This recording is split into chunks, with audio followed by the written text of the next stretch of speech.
Alright, it is Saturnday, 6/15/2024. That is Saturn's Song by Fetbet. We are live, open phones. Number is on the screen, 563-999-3664. The comment section's already lit. So let's go ahead and address those, and then we'll get to the news. And I have not yet completed all of Fallout, but I have managed to get through about 6 episodes so far. And in episode 5, I came across a scene, just one screenshot. And I realized with Amazon you can't capture it. So I had to photograph my screen from another phone. And it was like this little detail that they draw your attention to. I'm referring to the director, Jonathan Nolan. And it's this little spot of blood on a foosball character that looks exactly like Donald Trump. So I'm thinking, that's got to be something significant, and I dug into it, as you'll see.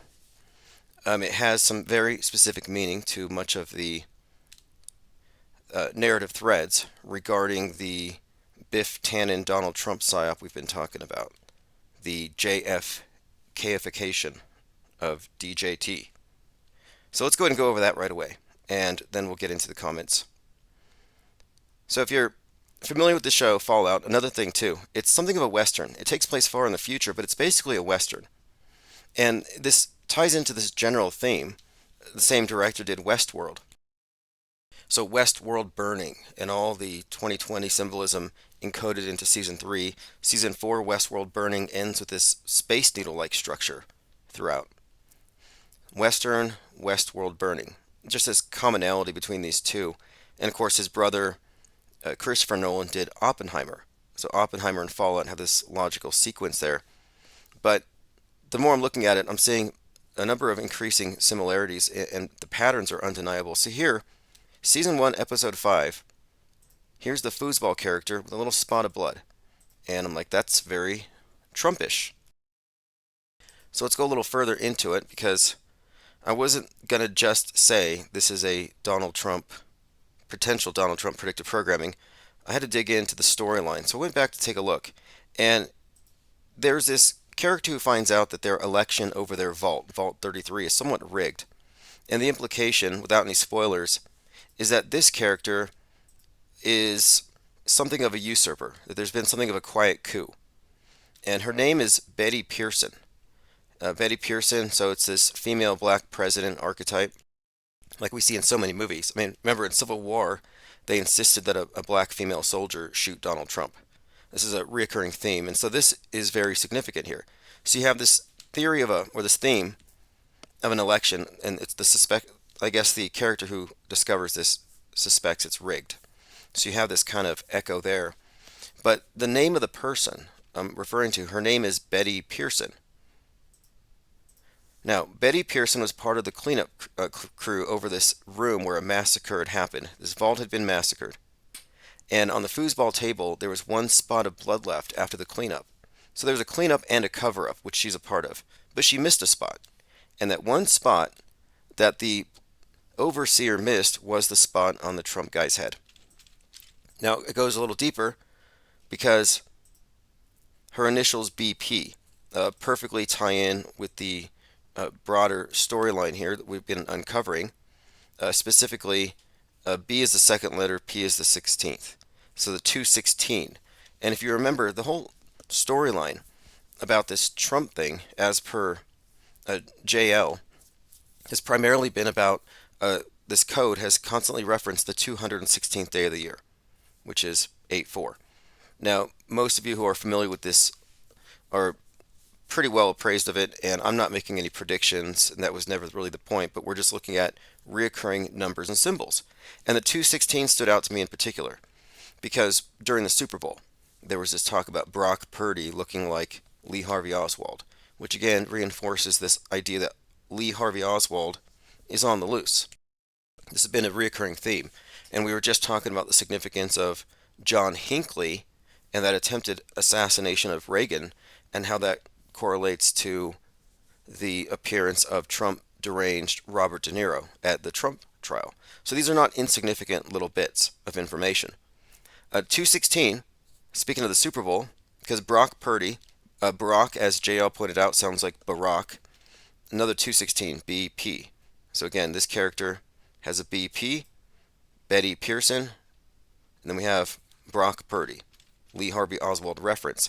Now, The Weeknd, the singer of The Weeknd, was born on February 16th, or 216, which is not the same thing as the 216th day of the year, but it's highly significant as his real name is Abel, and for the last few years, he's been presenting himself as having some kind of a head wound. And in fact, he did a Super Bowl halftime show. So there's this Super Bowl connection where he is basically walking around with a head wound. It's grotesque. It didn't make any sense, but in retrospect, it's starting to. My point again here is the Obama connection. The 216th day of the year is his birthday. And in A Man in Fool, it's clearly about Trump. Trump is the real estate magnate taking a fall, and the mayor who is responsible for bringing him down is quite obviously based on Obama. So again, it's not just a little spot of blood on somebody's head, but it ties into our political theater of the day with these other threads: stolen election, coup, and again, reoccurring symbols and numbers. All right, let's see here. Darth Penguin. Yeah, the Darth Vader penguin is a reference to Saturnday. Saturn is the day that Saturday is named for, and Darth Vader is an avatar of Saturn. He basically is a Saturn archetype, and the Death Star is a perfect representative of, or perfect twin of Mimas, Saturn's moon. So you have these Saturnian connections. Darth Vader, the skull face, uh, again rules the night, fights Luke Skywalker. This is all just basically indoctrination into Mystery Babylon for the masses under the guise of harmless science fiction. But it's really not. The symbolism goes very, very deep, which is why I refer to this as Saturnday. I want to emphasize the astrotheological and, I guess, the the cryptopsies, symbolic or symbolism underpinning all of the supposedly secular aspects of our world, because it's all ultimately a cover. It's a mask for something deeper, which is what we are unmasking. Okay, continuing. Travis Claude said, I missed that when I watched it. You got to finish it. Yeah, I saw the blood spot in the perfect spot, and it caused me to rewatch the scene. And indeed, this is the interesting thing about it, is that the particular numbers or symbols are so pervasive and repetitive that this is beyond cherry picking. This isn't something you could manufacture. And this isn't, quote, synchromysticism. This is something else. And the 116, 611 stuff connected to the nuke and domestic violent extremists, it goes through everything. And the Nolans, Christopher and Jonathan Nolan, are perfect examples of all of this. We'll continue to unpack this and more, but let's go on. All right, sci-fi western movie magic, says Diana South. Yeah, it's a western for a reason. So Westeros burns, and the new Game of Thrones, Westeros is the Iron Kingdom or whatever, it burns at the end with the dragons. And it looks like radioactive fallout. Winter's coming, nuclear winter. This has been a recurring theme with all of these movies. Westeros burning, the crack in the ground opening up at the end of Stranger Things with hellfire falling from the sky. Then the Western, the Rust movie shooting, the Western theme is reoccurring here. And then, of course, Westworld is another Nolan. What does it all mean? Well, West is a key point here, and we really recognize this, I think, in 2022 with the Kanye West drama and his house burning. And this is not insignificant, nor is it random. We've been unpacking this stuff for some time. But again, the Western theme is what I've been pointing out here because season 4 of Westworld certainly has this like Space Needle-like situation. It's like looks like a Space Needle. In fact, if you look at the season 4 cover art, it has a skull, and then on the inside you can see in it the reflection, or rather in the eye socket, you can actually see one of these Space Needle structures I'm referring to. So the fact that it ends like that with some kind of EMP nuke-like event in a Seattle-like place, I mean, I would consider that to be a Seattle reference, is highly significant. And then you look at the end of this Fallout, which I haven't seen yet, But from what I've heard, and I've seen a screen capture, it looks like a Space Needle with the New Vegas. So I'm zooming in on the skull, and you can see the Space Needle structure. So what do they all have in common? West, nukes, and Seattle. A lot of Seattle. Okay, continuing. Not Shocked says, aren't those characters in Fallout called Bips? Sounds like Biff as well. Could be. And I think that Biff is definitely reference to Hiram Abiff and the head wound, which is, if you didn't know, the central myth or central rite within the Masonic theater is the death and resurrection of Hiram Abiff, who's hit on the head. Well, in the throat and the chest. It's a triple attack: head, throat, heart. Very symbolic. And I guess my point here is that this is a sort of a Masonic Christ figure, but this is something that anybody who's studied up on it, who has been a part of it, would be able to recognize when it's in the movies, when they encode it. The JFK assassination is one of the first ones that I think was really deconstructed as actually being ultimately some sort of occult theater. And speaking of Hinckley, not him specifically, but presidential assassins, and how they're always like referencing something. Hinckley was inspired by De Niro's character in Taxi Driver. That's one of the reasons why it's significant that De Niro would be at the trial ranting about Trump. And we have a mind map about this one. It's just intriguing. But you have the J.D. Salinger's book, Catcher in the Rye, in the hands of assassin Saran. So that book has been examined very closely by Joseph Atwill, and what he has pretty much discerned is that it does contain within its pages sort of an occult, if you know what you're looking at, reference to the Masonic underpinnings of our government and the power structure, and it even has a somewhat like what you would consider to be the initiation ritual encoded into some just bland conversations. It's something to be deciphered. But Atwill's contention is that Catcher in the Rye, which is in the hands of Mark Chapman, who killed Lenin, and again, Saran, is that this book, which is also the focus of the movie Conspiracy Theory with Mel Gibson, but that this book is some kind of Masonic calling card, like this assassin is one of ours, for example. All right, we are joined by Jay Diggs. Oh, the Pip-Boy is the Risk computer. Okay, I'm not too familiar with the games, but I'm watching Fallout because I know it's just a PSA. Anything you watch on Netflix or Amazon, you could just consider to be a PSA. Public service announcement, this is what's coming. P-Trip0103 says, hello world. This is where it's at, says, I think the Homelander character from the blank TV show is supposed to be Trump. Now, I don't know why the name of the TV show is censored, but let me know which, because Trump is in A Man in Full. Trump is in Civil War. Trump is in so many different movies and books. It's rather incredible when you start digging into it. It's like the case I think you could be made here. The case could be made that Donald Trump is the most meta-scripted character on the world stage today. Elon Musk would be a close second, in my opinion, but Trump is definitely one of the most predicted and programmed characters. Like they basically downloaded Donald Trump's entire persona into our collective psyche. Why is that? This is where it's at. Says even the Homelander trial reminds me of the Trump trial coverage. Now the concurrent programming. It's like I was watching A Man in Full, and not only is it from a book that's like 20 plus years old, so it wasn't about this current incarnation of Trump. They made it that way, but it's about this person on trial losing all his assets, and I'm like, wait a minute here. When they produced this movie, did they know that it would be perfectly timed to go along with the Trump trial? And I find many examples of this, what I call concurrent programming, and it really became, I think, apparent to me when I started watching CNN all the time. Like there was a period of time where I was watching CNN, like always in the background. I was staying in a motel for a bit, and that's when I started to realize how perfectly coordinated these things are. Like if you want to examine predictive programming, what you would probably want to really look at is the political messaging. instead of falling into the trap of thinking it's all just mystical.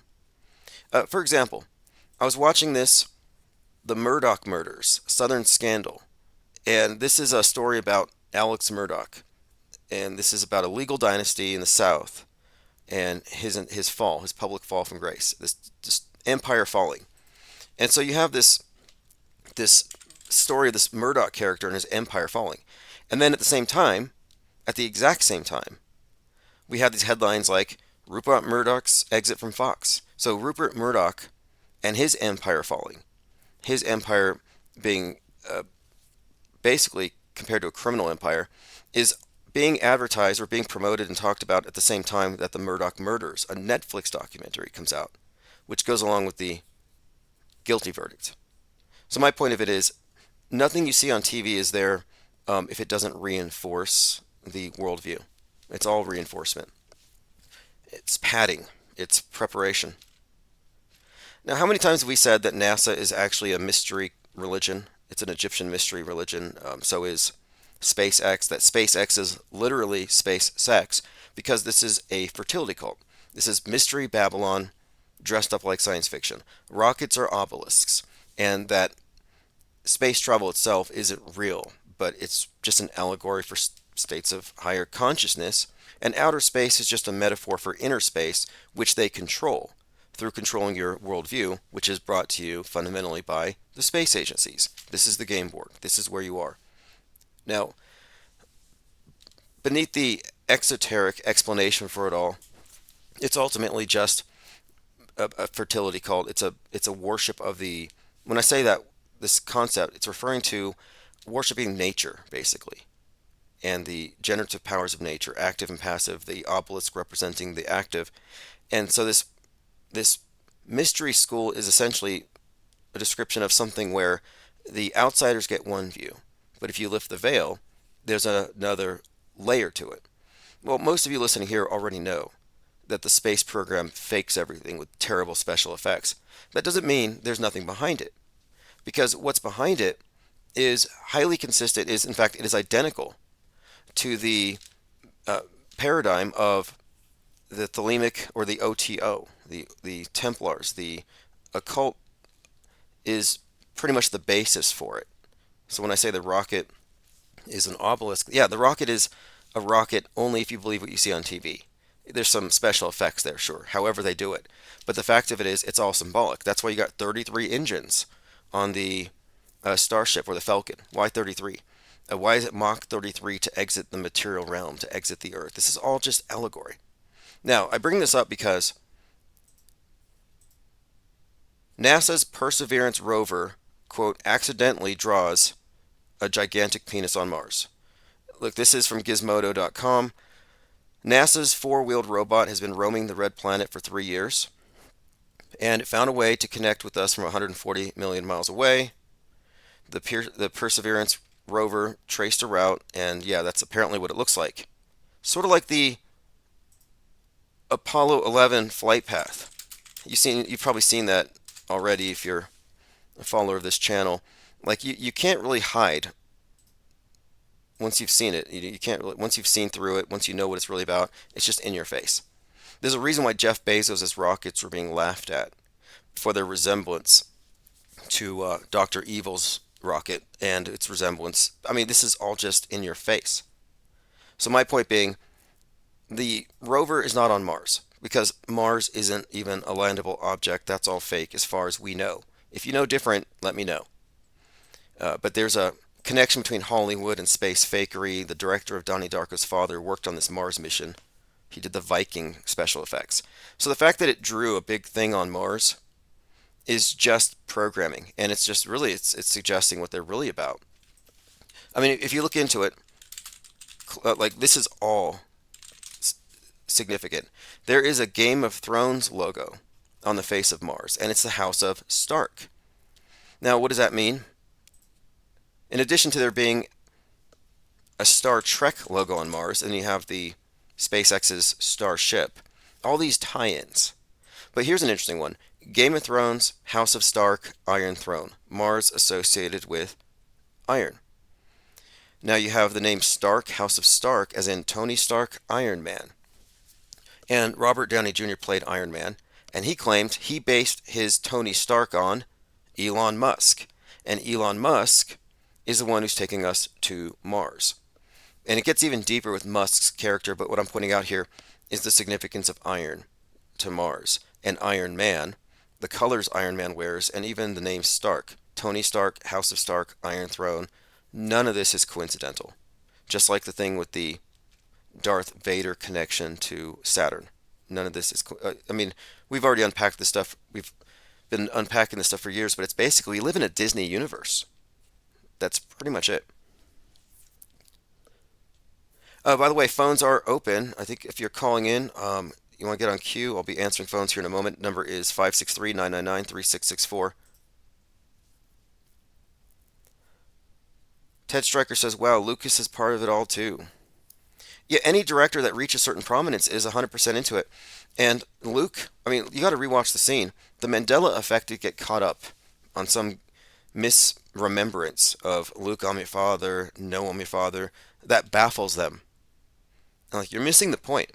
Luke losing his sword hand, hanging from a cross, having it reattached in the battle between Skywalker and Dark Father, the Saturn reference, the ruler of night. This is Osiris and Set. This is the essential myth of the personification of night and day, which we're always seeing throughout all these various rituals and rites. And here it is, right in your face, presented in archetypes, and they don't bother to tell you. And that's why I say space isn't really about going to some distant place. It's about selling you on one, space communism.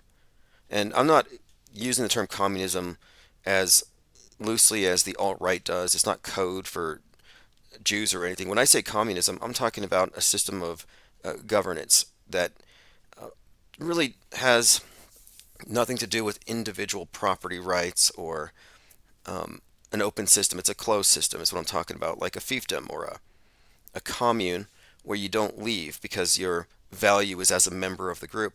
And the idea of space communism really goes back to the Russian rocket pioneers. There's a really good book on the subject. Well, I wouldn't call it good, but it tells you the story. It's called Red Star. And this novel published in 1908 about a communist society on Mars pretty much tells the story of what the space agencies are doing. So this Russian scientist and revolutionary goes to Mars and he checks out their system and says, this is how we need to do it on Earth. And what I've been saying is that they want to convince us of a specific way to live that is, quote, sustainable, that is perfect, no MAGA hats, no guns. You can see the idea here, idealism. Get you to accept something that requires that you destroy what you have. And they've been building this narrative for some time.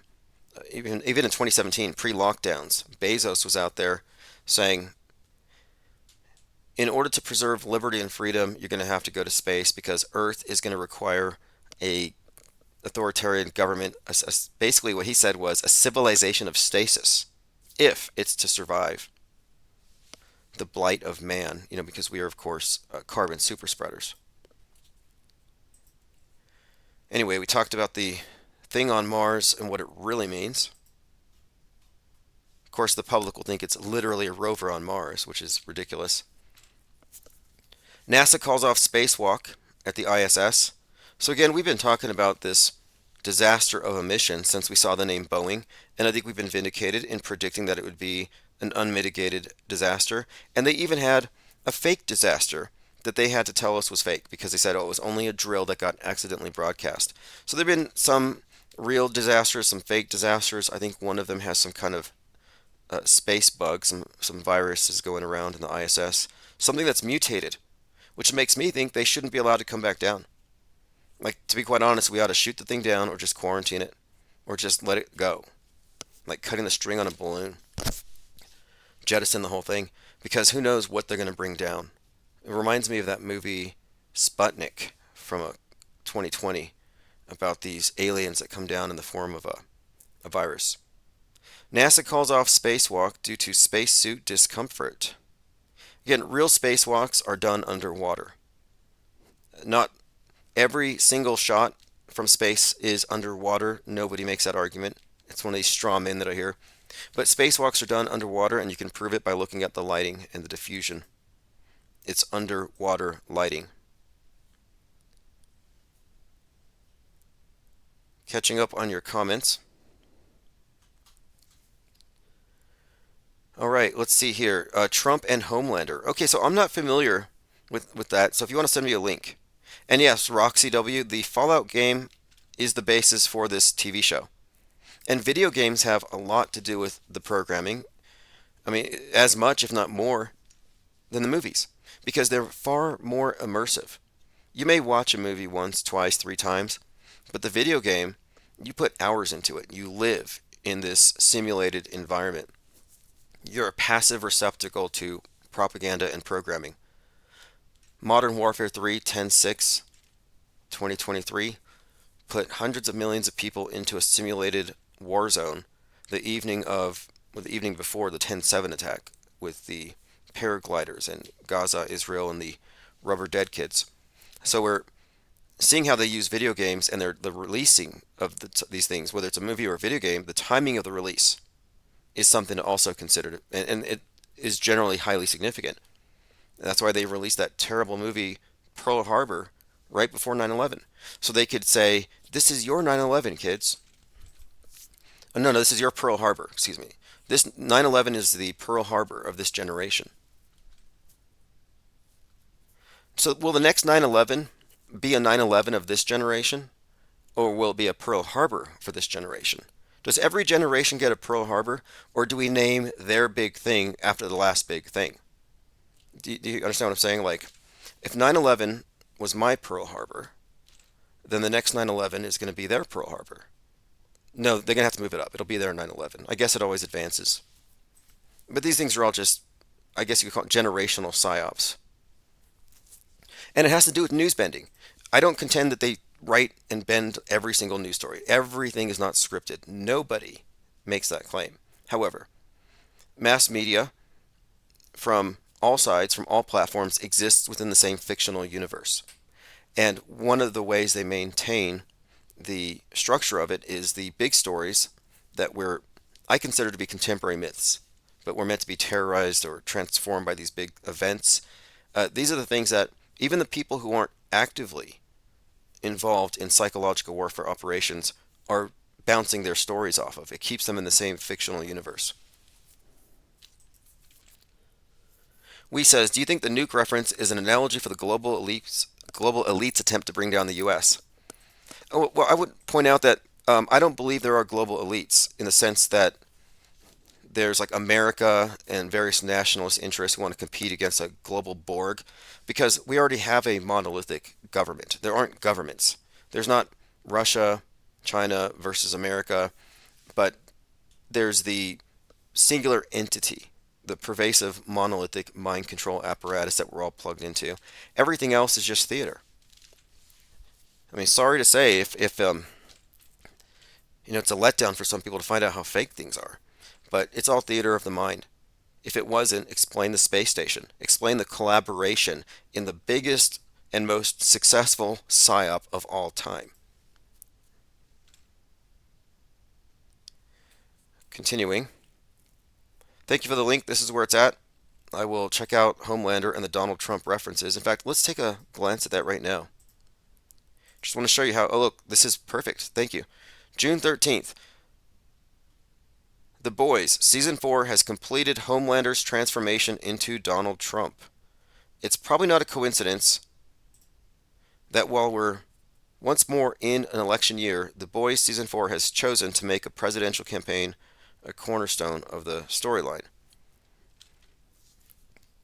Now, I'm not going to read into this right now. I'll check it out later. I've bookmarked it, but I did hear an excerpt from this show, and it sounds like they're just mocking QAnon and MAGA, which is a whole other topic, but I think it's safe to say that the whole Q thing is a manufactured movement. Totally fake, totally based off of it's like a Frankenstein. They just dug up a bunch of dead conspiracy theories and sewed them together, injected it with life, and just set it loose. Big zombie. And I'm not one of them. I'm not a truther. I don't drink the Kool-Aid. I left Alex Jonestown a long time ago. And I think he's still on the air, by the way. I don't think they managed to shut him down. I think they were trying to liquidate his assets. I think he's selling his guns to pay the Sandy hookers. Tominoid says gaslighting from Tom Hanks. Yeah, that show has references to Tom Hanks, and they even mentioned 311, as in 311, and they mention it being a code for. Well, let me go ahead and play that clip. Someone had actually uploaded it to the YouTube to the Gilded. If you're not in our Gilded, I highly recommend it because you will be up to speed. You'll be at the cutting fringe of media deconstruction, and you won't miss anything. And it looks like we have some graphics here. Awesome. Thanks, Violet. I will go ahead and put those into rotation. I've been away from my desk. Okay, I think I found it. Yes, thank you, Jay Diggs. This is the link.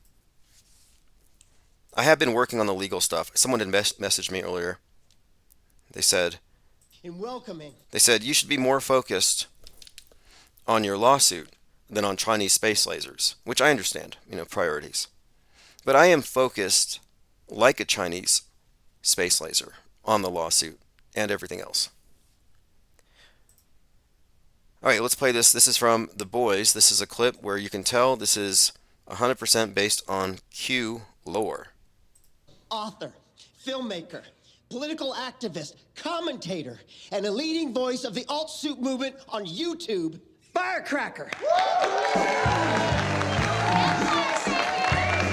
Okay, this is from a show called Boys. I'm not going to play a lot, but it says Starlight and the Hollywood Pedo Cabal. So we're going to hear a little QAnon rant here. I'm just going to let it play. I will prove that Starlight works with Oprah and Tom Hanks to set up a satanic home delivery service. An order of a hot dog gets you a boy, a taco, a girl, a combo gets you a child they forced to have trans surgery, and a soda gets you a shot of adrenochrome. There you go. See? Now, this is kind of reminiscent of this movie Red State. Nothing new here. One of the things that I kind of came to realize of the whole Q thing is that there's nothing novel about it. They quite literally just dug up all kinds of stuff that was just better left in the past, and they just patched it all together. There's nothing original in it. Although we are witnessing, I think, something incredible with it. We're watching the emergence of a new belief system, a new religion, and all the batshittery that goes with it. I mean, we're watching people invest their social capital, but also embrace this anti-intellectual, just fanatical, mystic, hopium-based worldview. It's pretty destructive, I think, and alienating for those who are a part of it. But they're still there, trusting the plan, reading into Trump's every word. And I think it's notable, again, that Trump is in no way disconnected from it. He has plausible deniability. People pretend he doesn't know who the Q is or the whole operation. But the whole thing is basically run out of some kind of department that was specifically tasked not just with like partisan getting right-wingers to vote conspiracy theory, but creating the illusion of the domestic equivalent of the Taliban, like the MAGA ban. Again, MAGA ban, Q, all of this is just a major government construct. Deep State, Great Satan, same thing. Incels are the jihadi holy warriors of the far right. And the more I dig into it, the more I see that QAnon radicals, Quran radicals, same thing. One is domestic, one is external. And the MAGA ban refers to the traditional trad right values that go so far as to say we need to reverse the Civil Rights Act and get women out of education and jobs and keep them in the kitchen making babies. Like, these are just caricatures that they put out there, but they're there. All right, again, this is just another issue on the ISS. They will not be swimming, they will not be scuba diving because they're having issues with the space suits. Do you remember that time someone almost drowned in space? Like, oh, the helmet was filling up with water. And I think they said it was from the air conditioning unit. It's like, no, I don't think that was the case. NASA shelves routine spacewalks due to Leaky helmet. Yes. Water and a thin layer covered the helmet's inner surface. Yes, we have it here. Helmet completely filled with water. NASA halted routine spacewalks, and this is in 2022, after the ESA's astronaut Matthias Maurer noticed a higher than normal buildup of water. The helmet filled with water and almost drowned him. Okay. Could be fake. I happen to think it might have been a scuba diving incident. And I would like to get a scuba diver, someone who's familiar with night diving, on the line. We've talked to pilots, we can find a scuba diver. I want a scuba diver who has done any kind of night dives, looking at manta rays or whatever you're doing. Um, they they would have to, I think, compare what they've seen with the ISS and what it looks like on spacewalks. And I think if we had an expert do that, they would say, well, that looks like it's underwater. Because when you shine a light underwater, it doesn't look like it does if you're just shining it out into the air or in space. So why does space look like it's underwater on spacewalks? Again, that's how they fake it. One of their old tricks, which they may phase out. Maybe they're moving into something else where they won't need water. They shouldn't. It's kind of it's meant to be an analogous environment to train in, if that makes sense, which I don't think it does. I don't know why space would correlate with water. But there have been so many instances where you can see the astronauts in the reflections in their helmets are surrounded by scuba divers. And that's because the astronaut suits, while they may be used for scuba diving, they don't have fins. Because again, it's all part of the illusion. Okay, Alex Jones ordered to hand over his guns and his $2.8 million Texas ranch. Jones, this is from the Daily Beast, and the Daily Beast is just, they're purely an anti-conspiracy theorist outlet.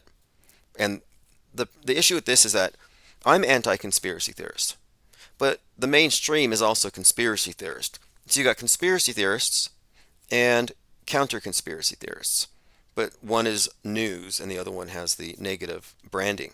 But they're equally grounded in subjectivity and personal bias and logical fallacies. So kettle, pot. But my point being, the Daily Beast is there to really chastise the people who don't go mainstream, demonize them. So here's what they wrote. They're grave dancing. Jones is finding out the hard way you can't push a conspiracy theory that claims mass shooting victims were actors to your highly susceptible audience of right-wing gun nuts. He's been on the hook for $1.5 billion. They should have done 1.6. After he lost a libel lawsuit against Sandy Hook families, on Friday he was ordered to sell his personal assets, including his ranch, his guns. He may be on the hook for his broadcast network free speech systems. Now, I want to point out the timing of this is highly suspect. Steve Bannon going to jail on the 1st, Trump about to go to jail, Jones losing everything. You see there's a theme here. In fact, let me bring this up. Because Donald Trump is having his sentencing on 7/11. And I was looking at a comment by a deleted user. And this may be relevant because 7/11 77. Here we go. American Airlines Flight 77, which hit the 70-foot. See, this is the flight that hit the Pentagon. The Pentagon is 77 feet high. So Flight 77, and I researched this. I double-checked what deleted user wrote. American Airlines Flight 77 was in the air for 77 minutes before it hit the 77-foot Pentagon, which sits near the 77th meridian. There's a few other connections here. I believe there was even wasn't there some footage from a 7-Eleven nearby? But whatever it is, the 7/7 thing is just all over 9/11. And this Trump thing is another 9/11 that's coming around the bend here. And as we approach 7/11, it just looks like anonymous, one of these ominous numbers, dates. And even though it sounds crazy, we didn't do it. I didn't write the news. I don't program the masses with weird bits of scripting and narrative and occult numerology to steer them towards certain conclusions. Like, I'm not part of this. I'm only examining it. Okay, continuing here. If you're looking on the screen, this is a Penguinotti by Cubstar, made with a program called, and I'll share a link, it's called Luma Dream Machine. Text to vid or text to image. Another reason why you might want to hang out in our servers is that we're, like I said, cutting fringe. We're always finding the best new programs and software that we can use to advance our cause here. And yes, this is something that not only does it do text to video, but it creates consistent images. So we're getting to the point where the animated storyboard I'm working on might actually end up being the very method for turning it into a movie eventually. I'm just waiting for everything to catch up. I may not have to use a physical animator.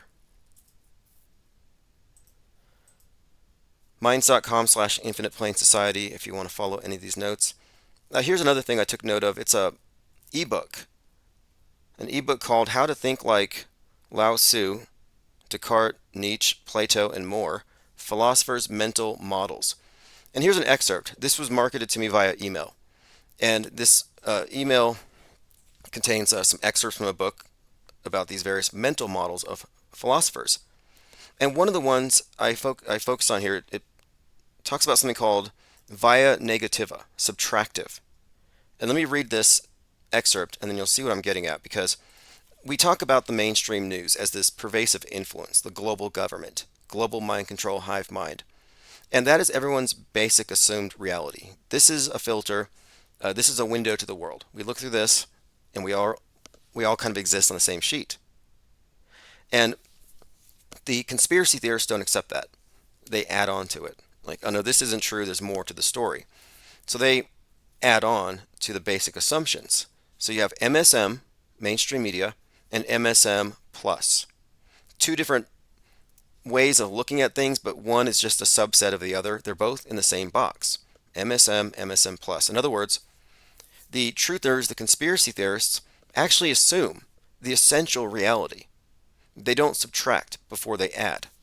And this to me is a philosophical error. And I call auto-hoaxing MSM minus, meaning we don't add on until we can determine that what they portrayed as the basic frame of reference, the basic stage, is actually real, that it exists in actuality. If we can't prove the existence of what they're televising, we're not going to add on to it.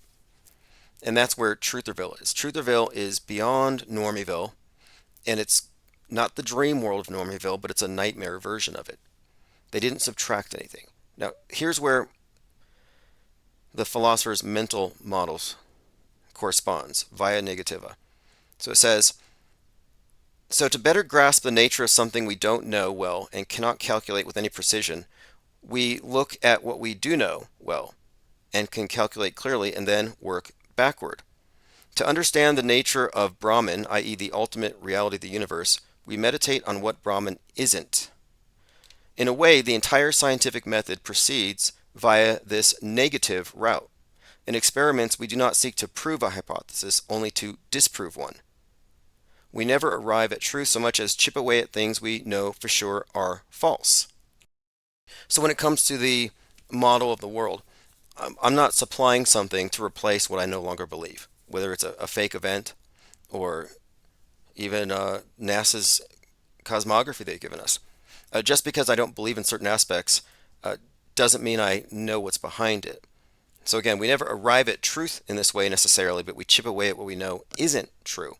So instead of having false explanations, which kill curiosity, we are comfortable, or rather, we're recognizing the need for agnosticism, and we're carrying a bunch of questions around. So it goes on to say, we could think about what needs to be removed. This is a subtractive process, and the essence of a mental model called via negativa, or the negative way. So auto-hoaxing is the negative way. He says, in other words, through continually asking this question, you might be surprised that the conclusion will simply seem to present itself in the end. The approach is ancient and a version is found. Anyway, it goes on the basis of this. It's not new. Skepticism is not new.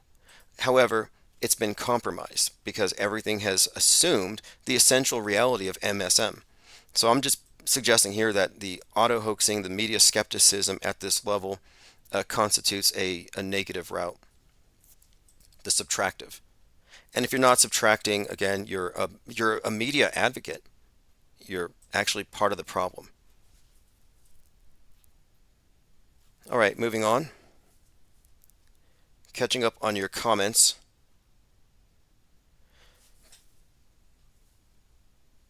Okay, Mango says, Alex Jones is living it up, having a good time.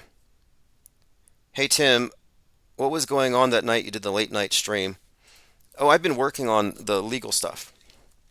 In fact, I am in the process of adding another John Doe to the site.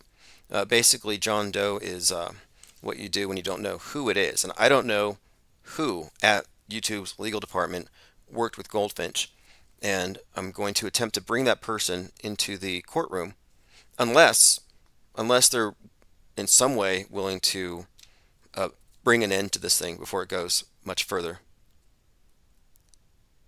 Jay Digg says, in James Cameron's The Abyss, the undersea crew uses a spacesuit-looking dive suits filled with some form of liquid oxygen so they could breathe longer. Then they discovered the underwater aliens. So the Abyss is interesting because the name, Ghosts in the Abyss, is what he was filming on 9/11. And my contention here is that the Abyss is a reference to Revelation 9/11. And this again ties into what? The thing that takes down the Titanic, the thing that takes down the West, of which the Titanic is a metaphor. And when Cameron was in the Abyss at the wrecked Titanic on 9/11, his vessel was called the Deep Sea Challenger. So you have the Deep Sea Challenger in the Abyss, which would correspond to Revelation 9/11's Apollyon, or Abaddon, the destroyer, Terminator. And then his movie Terminator is reiterating all of the same. That the destroyer that took down the Titanic, and this is all metaphorical, the iceberg Titanic equals the nuke hitting the West. It's just a way of telling the story to us in advance, time and time again. And again, to the synchromystics out there, if you're still under that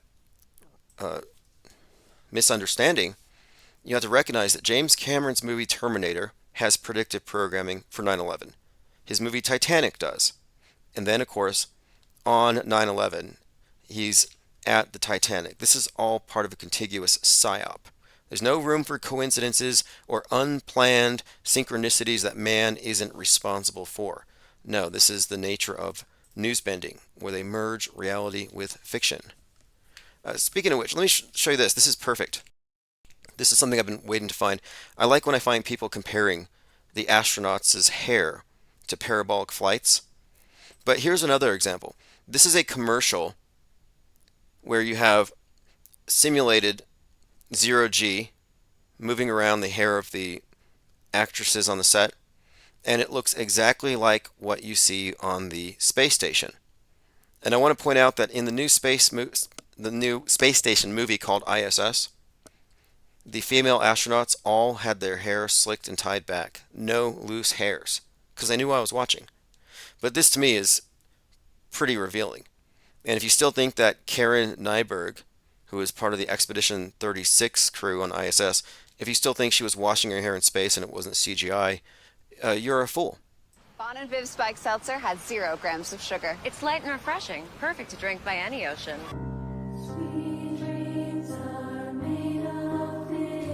So again, you're looking at astronauts' hair in zero-G being simulated with the same special effects as this hair product commercial. Same special effects. If you can't see through this, you're visually illiterate. If you can see through it, but you can't consciously recognize it, that you've been deceived, you're experiencing something of a cognitive dissonance or a total break from reality, which is fine, because everybody else did it too. You know that question of like, if all your friends jumped off a bridge, would you? A way of chastising people for following peer pressure. Well, we have our answer. The answer is yes. Pretty much it's yes. Everybody believes, everybody goes along with the same bad programming, and they stick with consensus. Nobody challenges it. It's a weakness to not confront this evidence objectively and consider you might be wrong. It's an insecurity, I guess. You're afraid. I mean, what are they afraid of losing? Like, I'm not afraid of being proven wrong. I've been waiting for something to move to somehow score a point for their side. But no, they have not presented a realistic terror attack. No realistic war footage. It's always video game stuff being mixed in with it. It's rubber dead people, hyper realistic simulation training dolls. It's always theater. It's scripting. We have not seen any compelling images of the Earth from space. It just seems to get faker and faker as we become increasingly adept at discerning real from fake. But the masses who are just low information believers are 100% susceptible to this.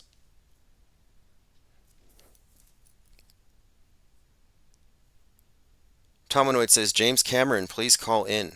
Okay, another thing. James Cameron was at the site of the Rodney King beating, filming Terminator, which has a lot of significance, but more interesting to me is just the idea that we can correlate various psychological operations with the actual directors behind them. And I have a lot of reason to think that James Cameron directed the Rodney King psyop. I think that Spike Lee directed the George Floyd psyop. Synchro Morpheus has really, I think, pointed out accurately that Jordan Peele directed the Jordan Neely psyop. I would even credit James Cameron with the Cop City psyop, where the environmentalist was shot the palms of his hands, stigmata, martyred. Okay, this is where it's asked, is aliens could be living among us according to a study by Harvard. Yeah, the alien stuff's getting out of control. Like, people have, this is why they want to get rid of the flat earth topic, because flat earthers don't take this stuff seriously, but normies do. They get a pass.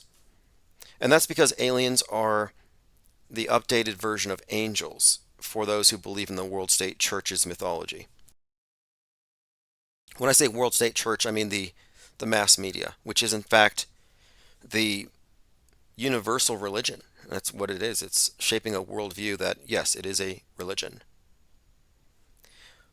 Water Walking says they admit JFK assassination was a hoax in the JFK movie. Oh, was that the Oliver Stone movie? I'll have to watch it. Lieber 77 was written the same year the Pentagon construction, September 11th, 1941, says Tomanoid.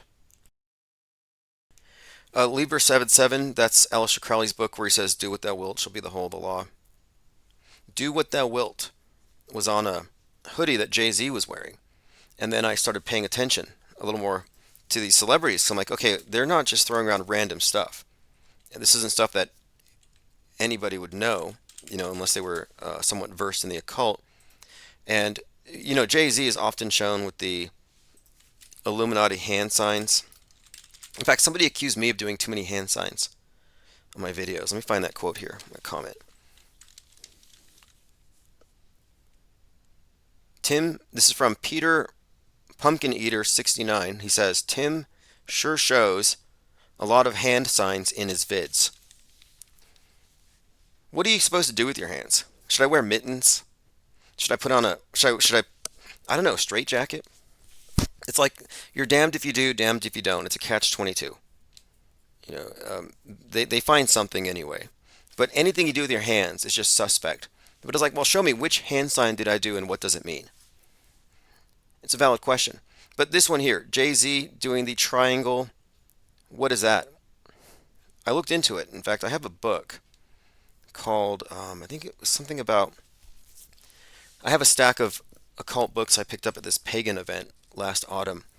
I have this one called The Witch's Shield, and it's all about their protection symbols, etc. And it turns out that making the triangle and looking through it and taking a step forward, this is a typical thing. You can find images of Aleister Crowley doing this, and they call it the triangle of manifestation. The triangle of manifestation. So if he's doing it by the book, this is some kind of a right to send one's will into the universe. And he's projecting a pentagram through the triangle. If he's doing it by the book. I mean, I don't know what's in his head, but that's what I would think based on his do as thou wilt And then, of course, he is friend. Isn't Jay-Z friends with Marina Abramovich, spirit cooker?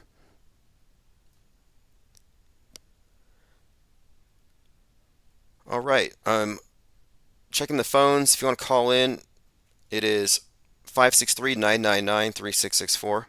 Upside Down Guy has gifted 20 shiny new blue wrenches. So you're now a recipient of the Blue Wrench, which means member of the Blue Wrench Lodge. You'll have access to exclusive video content.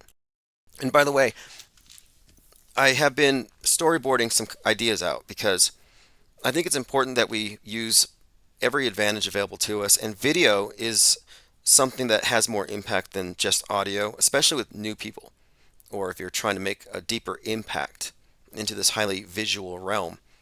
So I have a few ideas for, and this Penguinati on the screen, this one Cubstar rendered, I'm going to use Luma for some of the graphics, but I have a lot of ideas for shorts, like 1 minute video, that I want to do meta script shorts.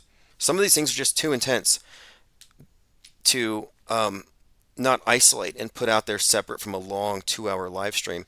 Like this connection between Robert De Niro, Taxi Driver, Hinckley, Don Corleone, Donald Trump, the Machete movie, the JFK assassination, all tied into this one appearance. This can be explained in 1 minute succinctly, and it can reach a lot of people. And these are undeniable bullet points. This is not cherry picking, but we're actually looking at plot points. We're looking at the Metascript, and I think it would be really great to take Metascript shorts and do a series. So if you have anything in particular, any facet, like the Darth Vader, Luke Skywalker thing is a very typical thing we mention here and there, but there are many more examples. Bits of predictive programming in movies, the connection between westerns, the West, the Nolans, and all of their movies ending with the nuking of Seattle or something that looks like Seattle. These are all things that I think should be cataloged.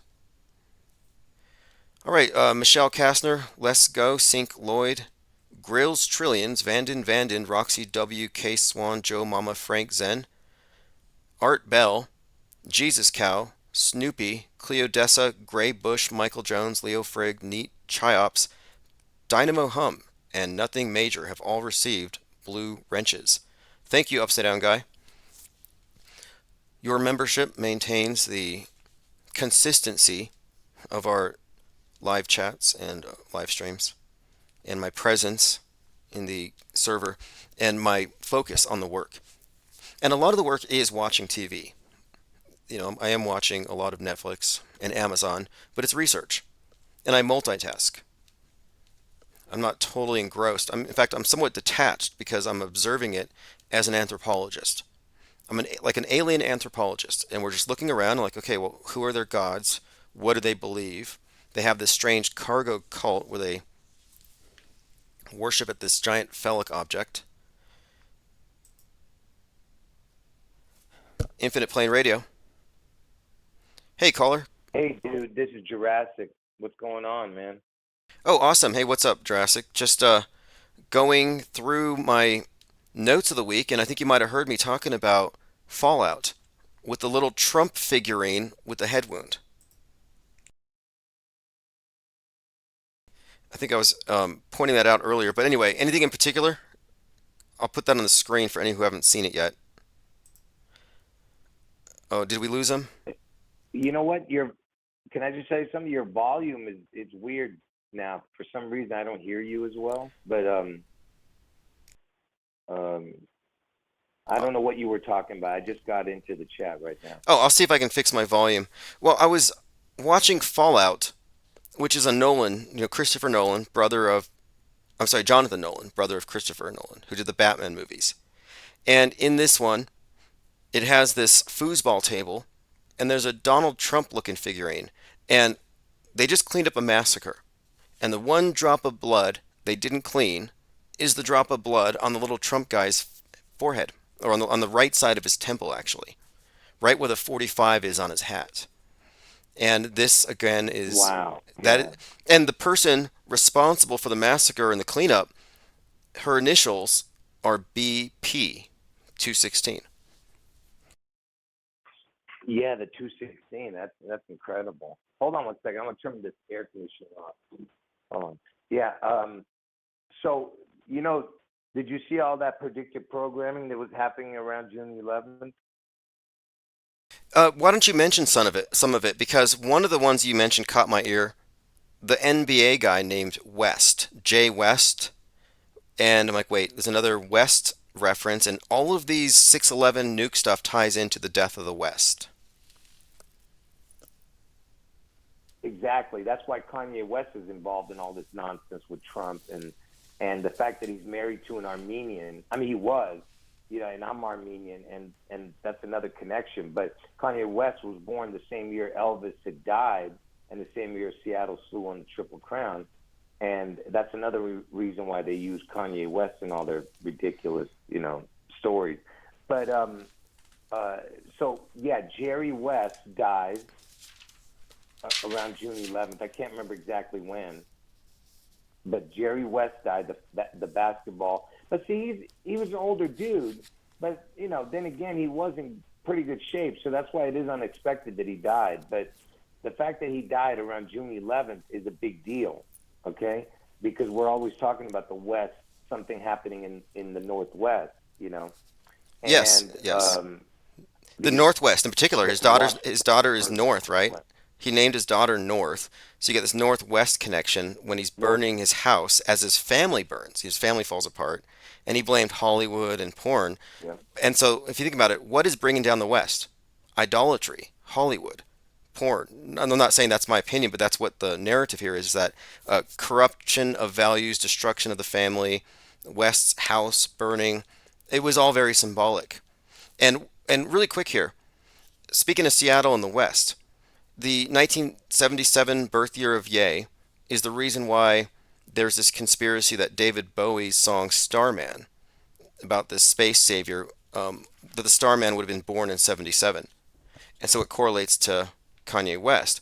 But also, in The Man Who Fell to Earth, which is about the same character, the new version of it has an actor who was born in 1977. And he kind of looks, I mean, it looks like a fill in for Ye. Like they're trying to represent the same person. And then what's more, he goes to Seattle because his world has been destroyed. And this is all just, again, reaffirming or kind of reiterating the same theme: Seattle, the yeah, West. everything to do with David Bowie is connected to Elvis. Absolutely, every single thing he does, that dude. Um, Even down to the lightning bolt, that he would put over his eye, whatever the hell he was doing. Um, uh, and everything, his last album and everything, connected to all of this because David Bowie's born on Elvis' birthday. Yep. But here's the thing about the predictive programming. So you had the Jerry West guy, then you had nukes. I mean, nuke submarines right off of the coast of Florida, around June 11th. I mean, what's the chance? They're talking about nuclear submarines and exercises right off the coast of Florida around June 11th, you know? That's what's crazy about this. And I remember saying this a few days before. I'm like, whatever happens, we know that 611 is going to have some kind of narrative buildup, something that builds on the theme of the nuking of Seattle. And Russia has always been a part of this picture. However it actually plays out. So the fact that they're headlining the news on 611, and Florida obviously has significance here. Yeah, I saw that and I'm like thinking, okay, you're right on target here. There is this story that's unfolding. The fact that it didn't happen this year is immaterial. I'd entertain the notion that maybe 614, Trump's birthday, Obama's birthday, but whatever the case, it's undeniable that they're just packing in all these various Did you see? plot points. Did you hear?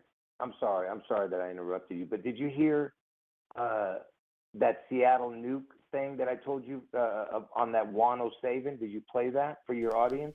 I had somebody call in who listens to that guy, and that apparently, yeah, he in fact claims that there was going to be a nuclear detonation in Seattle, and that the White Hats stopped it.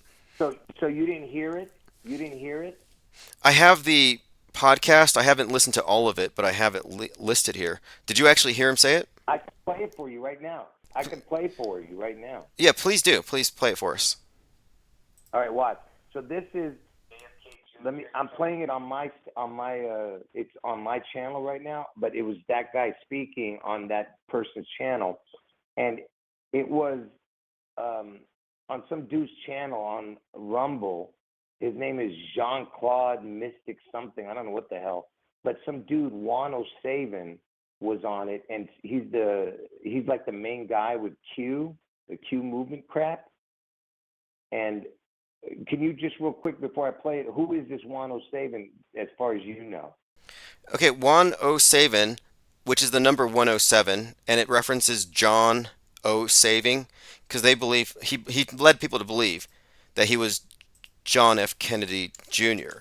But the point of it is, this guy is a top QAnon influencer, and many believe he is like pretty much an insider to the white hats and this deep state war. So yeah, he's actually everybody in Q knows who he is. Everybody who's drinking the Kool-Aid.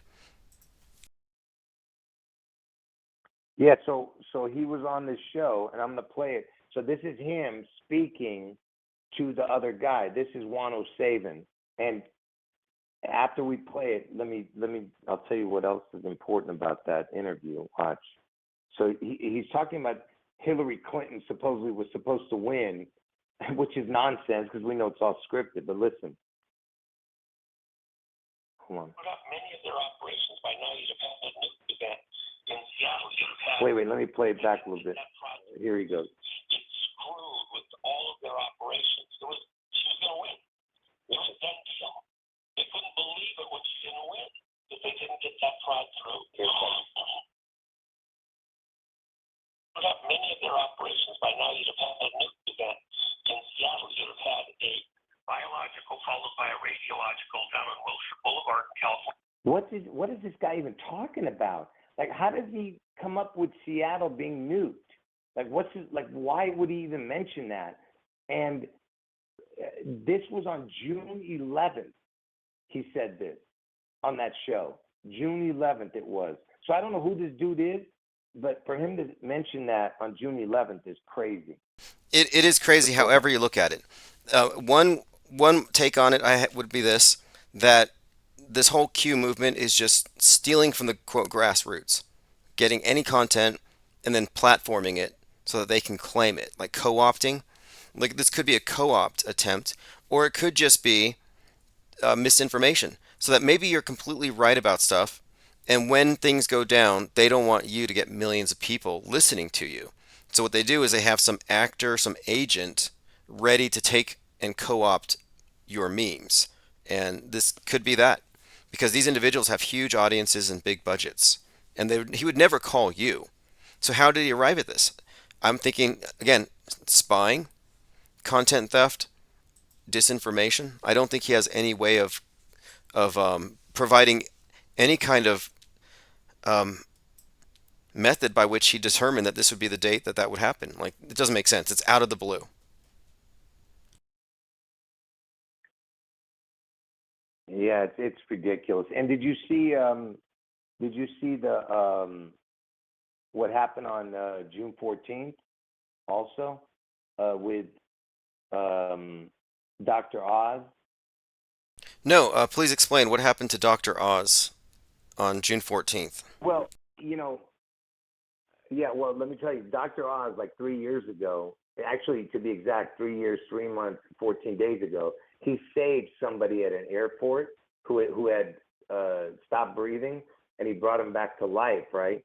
And I talked about it back then, connecting it to Trump's head wound and him being brought back to life, because Trump's going to get his head wound on August 4th. Again, to your troll viewers, I keep telling you guys, I just don't know which year, but I know for sure it's going to happen. It didn't happen this year, so it's going to happen next year. But if Trump doesn't get his head wound this year, then it happens next year, just like the Washington State event on June 11th next year. But anyway, I don't care about your stupid troll viewers, but they can say whatever they want because they're going to eat their words in the near future. And but anyway, so on June 14th, Oz was in the news again, this Dr. Oz. And I'll tell you why he's connected to all this in a moment. So, uh, Dr. Oz, supposedly somebody collapsed on an airplane again, and he was going in and out of consciousness, and Dr. Oz helped him. So I guess they couldn't do back to back him saving people from the dead again, like they did with the other one from 3 years ago. So this one was 3 years, 3 months ago. This was just this year on 6/14.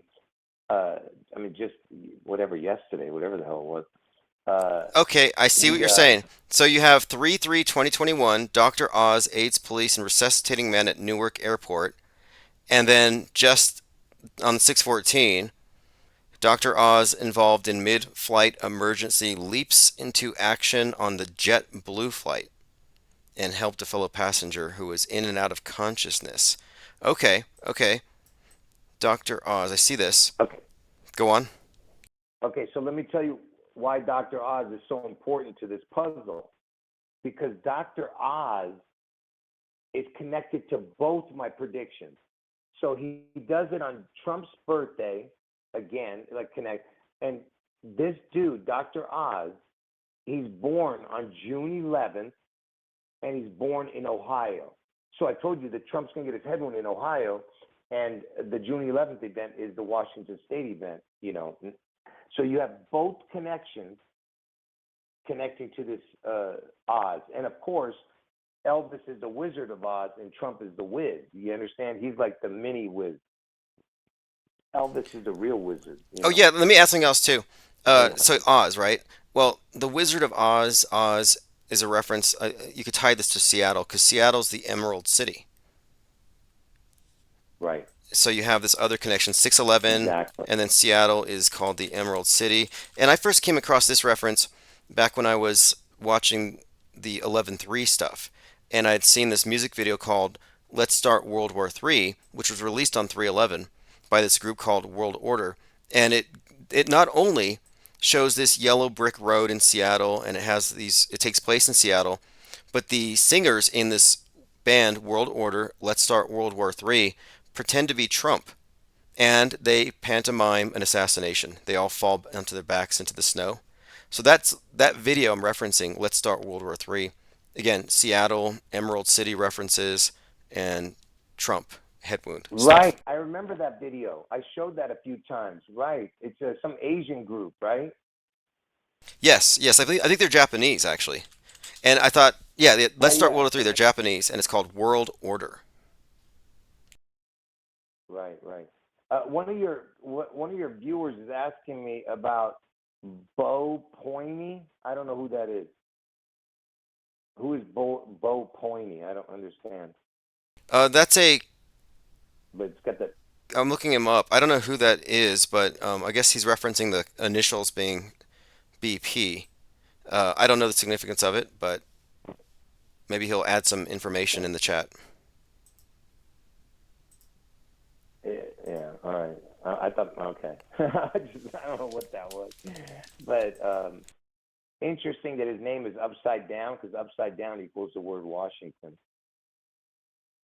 Anyway. Well, this is all look. This is all really intriguing. The fact that here's the thing, people want to be dismissive of it, but I'm looking at Fallout. I see the blood spot on the Trump person, and it immediately connects to the 216.8.4 code, the Obama reference, and the coup and all this stuff. It's all tied into it, but based on this one little clue. So there's an entire aggregate of symbols and themes that are always featured together. These aren't just cherry-picked little points that you're going from here to here to here. It's actually a pretty consistent. And not only is it consistent, but we can predict the predictive programming. You should not have been able to say, "Hey, watch on 6/11, something in the narrative is going to advance this theme of Seattle getting nuked or America getting nuked." We shouldn't have been able to say something would happen, and then of course Russia shows up and does their drills. So it's predictable, predictive programming. How can we say this is anything but some Yeah, kind that's a of great catch. That's a great catch with that Fallout. That's a great catch because I think I actually saw that and I don't even remember that part. sometimes these Yeah. things are so Uh, fast. I mean, it's like you look away for a second and you might miss something meaningful that maybe consciously has no meaning. Right. But that's the nature of the programming. You can't look away for a Right. second. And every time someone says 614, they're also saying 84. Do you know why? No. 6 times 14 equals 84. Oh, okay. Okay. Okay, let me ask you That's something really quick here that's then. why. Okay, so Donald Trump is going to be, I guess, yeah, the 11, on 7/11, Donald Trump will be sentenced. So 7/11, 77. Do you have any additional ideas about that date in particular that have any significance, or that particular number? Well, 7/11 is 6 months. I'm sorry, 7/11 is 6 months, 11 days into the year, plus what you just said. 7 times 11 is 77. So it's exactly the Seattle Slew date when Seattle Slew won the Triple Crown the same year Elvis died, 6/11/77. Okay, fascinating, fascinating. Look, and on the screen I have something for those who haven't seen this, and I think Isabel referenced this. So David Bowie's album Ziggy Stardust, and this all ties into Starman, ties into Elvis. He's beneath the sign that says K West, and this is 5 years before Kanye West was born. And the song 5 Years contains a prophecy about the birth of the Savior, the man, the Starman, which I think is Mr. Satan, which is Elvis. But this is a prophecy that Rolling Stones wrote about. So the K West has been a kind of a clue for some time. And all of this ties into everything else because David Bowie's entire world stage persona tracked with the emergence of the space age, space oddity, space odyssey. But anyway, this is just more examples. And again, he's like carrying forward a lot of the symbols that Elvis was representing.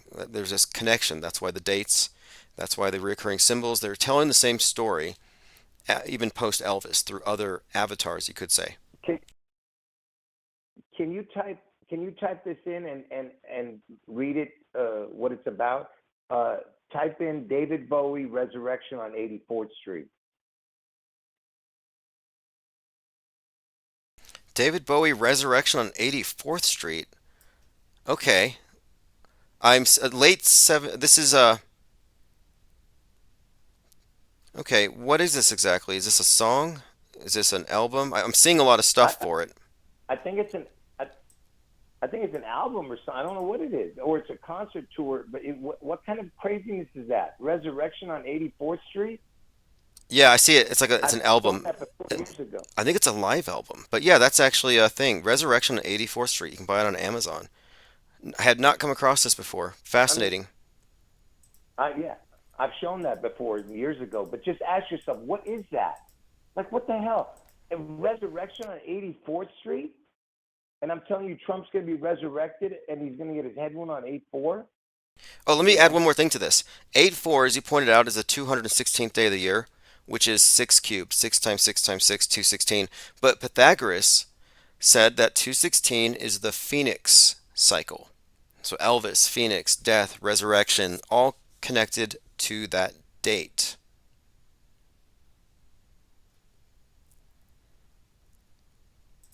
Yeah, yeah. It's just, man.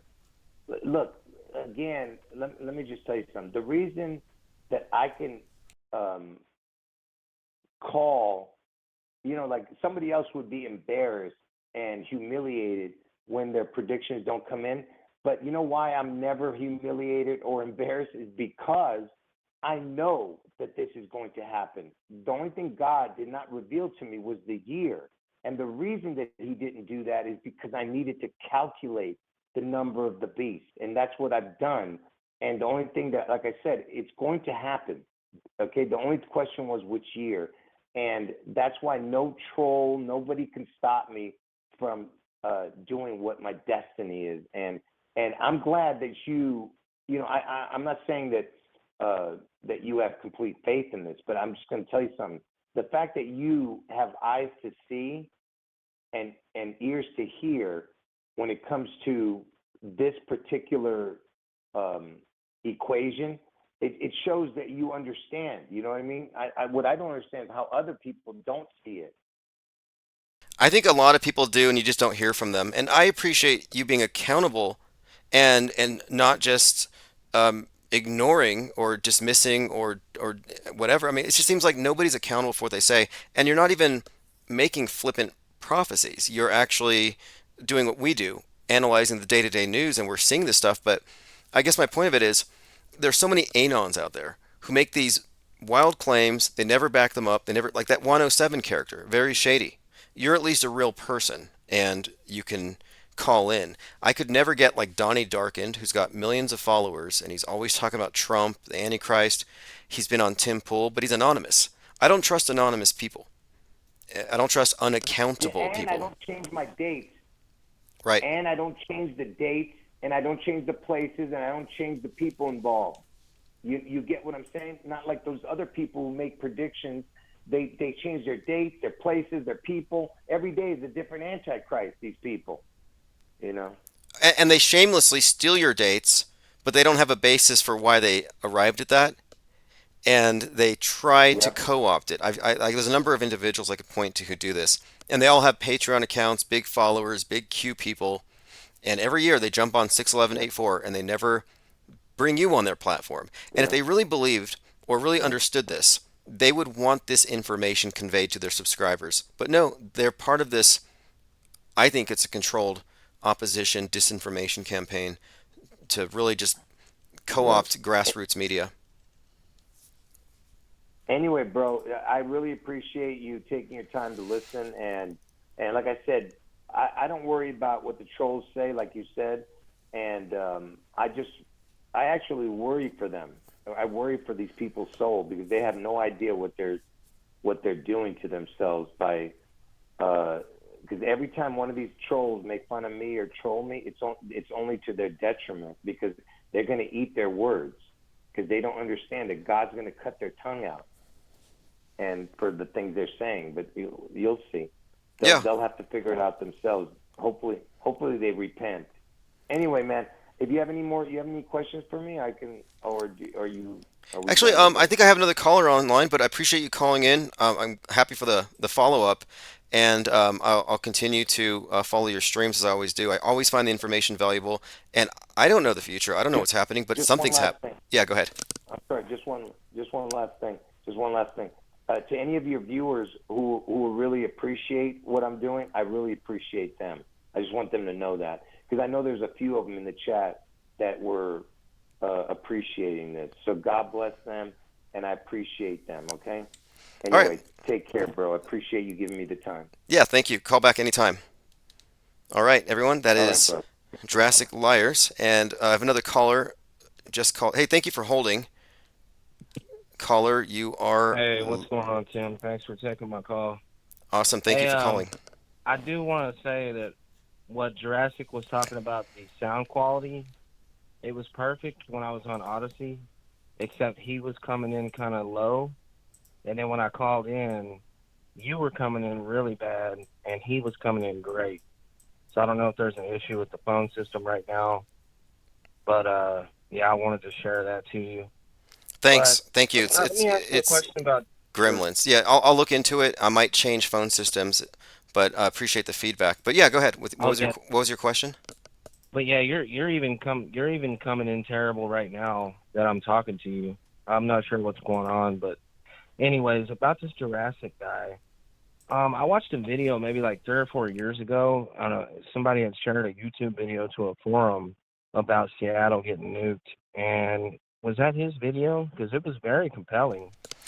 Oh, that was It some. had like scenes from Terminator, and Yes, that wasn't his, but that was. I remember that compilation for 11-3 Seattle, and it was yeah, Yep. it was like a 3 hour video. Yeah, and And it's I was deep. wondering if that was him because it was, huh? No, it wasn't him. Although I came across his work after the Seattle stuff, and it there's a lot of overlap. But this has been going on for a long time. Predictive programming, pointing at the destruction of Seattle. This has been like a theme that they've just downloaded into our collective psyche for generations. Yeah, and that's what that video I watched was all about. I haven't seen anything that Jurassic Virus has put out, I guess, then, because I figured that was his video when I first started hearing about this Seattle thing again. Because it's been a while for me hearing about that. But I was like stoked when it was going on a few years back. I'm like, well, what's going on in Seattle? I mean, I shared a video and everything. And I was wondering who put that together because it's really well done. But another thing, it's like when I hear dates, specific dates, all I can think is, and I know that he stands behind what he's doing with the dating and all that, and God told him this and all that. But when I hear dates, I'm instantly skeptical because these guys are listening to what we're saying. They're watching videos, they're listening for keywords, they're tuning in to everything that's going on. It's not like they're missing out. So if someone pinpoints a date accurately or inaccurately, they're they're going to change their plans or they're going to do something else. It's not going to be on a date. I'm like, everything I've noticed, it never happens when there's a named date. You know, I'm not saying nothing is going to happen in Seattle, but when you put a date on it like that, it's definitely not going to happen, in my opinion. Well, on that, Uh, when 11/3/2019 came around, there were 3,000 of us on a live stream, and we were watching Seattle. We were watching live 24/7 CCTV of the Space Needle, of the Century Stadium, because we were saying Seattle's going to be ground zero for this worldwide event, reboot of civilization. And these are all keywords that we saw in all kinds of predictive programming. Well, then nothing happened except for a Space Needle and turkey burned, which is kind of weird. But then as we get closer to 311, I see the same stuff. And 311 and 11.3 are interchangeable. And so 311 comes around, and it was ground zero for the pandemic, and a ground zero in Seattle, no less, for the reboot of civilization. And all this symbolism shows the Space Needle and the nuke, ground zero. Here we have the pandemic, 311, ground zero. Space Needle, needle. These are like terms and symbols that overlap. So sometimes I guess what I'm pointing out here is that, yeah, I don't get too stuck on the dates, but these numbers do have a great deal of significance. So it's not so much about the numbers, but I mean about predictions, but about the general threads, the general stories. Like, for example, you could look at the body of predictive programming for 9/11, and you could have concluded what was going to happen, but you may not have specifically thought that date. I guess maybe, but I don't know. I'm not quite sure about the date thing either. Except that, one thing, Coptic New Year, it has some occult significance. But anyway, I get your point. I don't get hung up on dates because that almost sounds like you're leading from a conclusion rather than going more open-ended, looking at the information as it's presented. So yeah, I'm with you on that. yeah, well, hey, listen, dude, it's really hard to hear you on this call, so I'm gonna let you go. Please hang up on me though, because that's my phone's kind of got a bug. Okay, But I okay. appreciate you taking my call. Thank you. And And I'll look something is into it. wrong with the phone system right now. I'll look into the phone All right, systems. Thank thanks. you. Okay, I think we have some issues with the blog talk system, and I'll get to the bottom of it before the next live stream. So thank you for calling in and giving me the feedback. Now, I don't think that end, like the end of the world, means the end. It's just the end of a particular scene, a cycle, an age. But the end is a beginning. It's the meaning of reset, the meaning of the phoenix, which is such a common symbol. By the way, I think there's somebody named Mike D who has been shadow banned. I don't know why, but I don't see any of your comments. But you are welcome to call in or email or leave comments on the main channel, and I will read those so you can have your views expressed here. I don't know what it would take to get banned. All right, let me go through the rest of my comments on my YouTube channel. We have Swiss Chalet 1658 says, question, do you want to drop the case? Response, is the Pope Jewish? Oh yeah, in response to the Google thing, they did ask me if I wanted to drop the case, which is laughable. Obviously, no. Stuart McKenzie said, Shaking My Head Productions has a new video, the first of the two videos today about Trump and Elvis and the significance of today's date. You did say something might happen today, and you could be right. Let me see, going on. Okay, apparently, Shaking My Head Productions did a video about Trump and Elvis. If anybody wants to follow up on that. They Lie, We See says, has anybody looked into the work of Peter Hyams, the director of 2010, sequel to 2001: A Space Odyssey, Capricorn 1, about faking a landing on Mars, and Outland? Okay, Outland, Capricorn 1, and the sequel to Space Odyssey. I feel like I'm not doing my homework, like I'm not caught up. Why haven't I seen the sequel to 2001: A Space Odyssey? I saw this recent video clip shared by P. Trippa in our server over there on Gilded, and Elon was talking about the symbolism of the monolith. Kind of weird that he'd be going there. Nick Fingar says, Flat Earthers would win in a physical fight. We have all the MMA fighters. That's true. There's a lot of NFL Flat Earthers as well, and they're a little more thoughtful. The MMA Flat Earthers are domers, Bible Earthers, alt-right, shit posters. The NFL types are more like shape agnostics, a little more philosophical. Do you think says Logan Paul fought, quote unquote, Floyd Mayweather? I think the Logan Paul fight was pretty faked. I think Floyd helped hold him up to make it last. And I'm pretty sure Jake Paul and Tyson's fight is going to be delayed.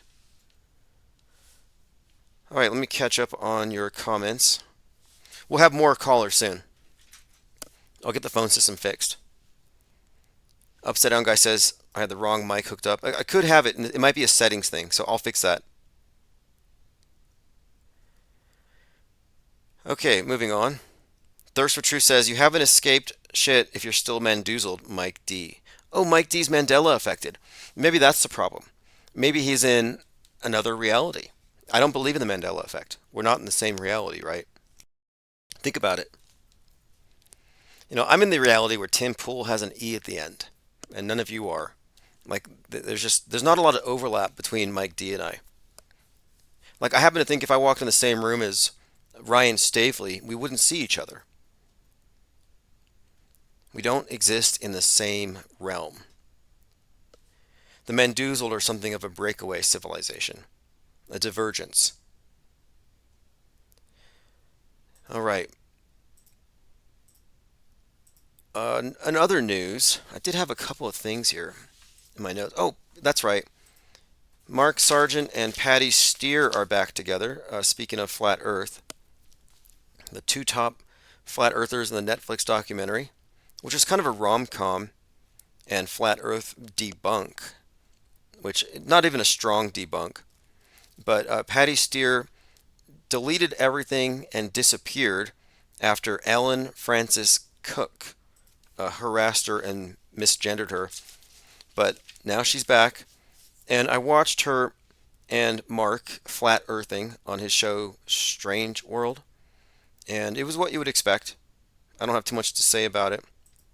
I think Patty leans toward auto hoaxer, and Mark is not quite there, but I don't think that's his purpose anyway, so I don't hold them to any kind of a special standard. They are what they are. You know, if you're in the dome, you can stay in your little special enclave. I'm not trying to be too critical of people who are happy with that non-explanation, although I will say that if you have a model, it's premature, whether it's a globe or a flat earth under a dome. Let's see what else we have here. And now, one more thing. If you do watch the Return of Patty Steer, skip the first 20 minutes. There was an echo and technical errors where they pretend to be noobs. It's the strangest thing. They pretend like they've never live streamed before. You know, she did like 2,000 interviews. This is like Stranger Things episode 655, and they can't figure out the audio. It's meant to be, I don't know, comic relief, or I have this theory that maybe she was nervous about coming back.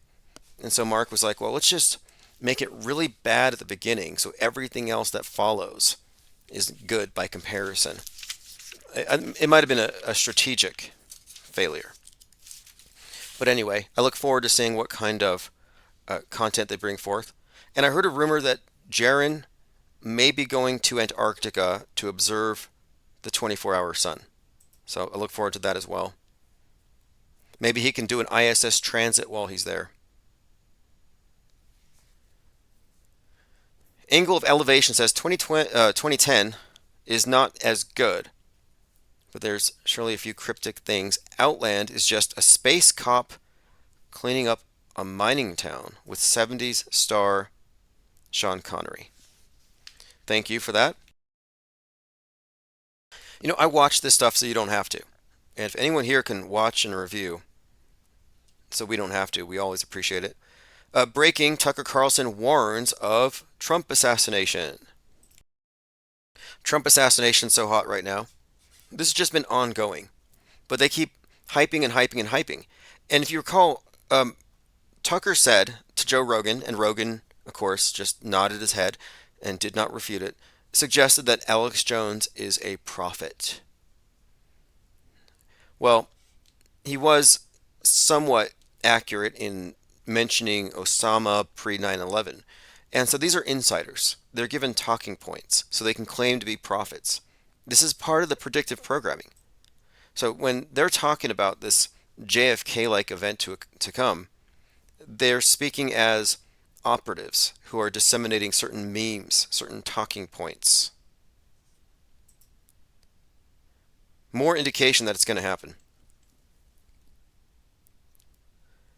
Thirst for Truth says, are they going to have their FE reality show finally debut? I guess that the Netflix show was it. The Netflix show.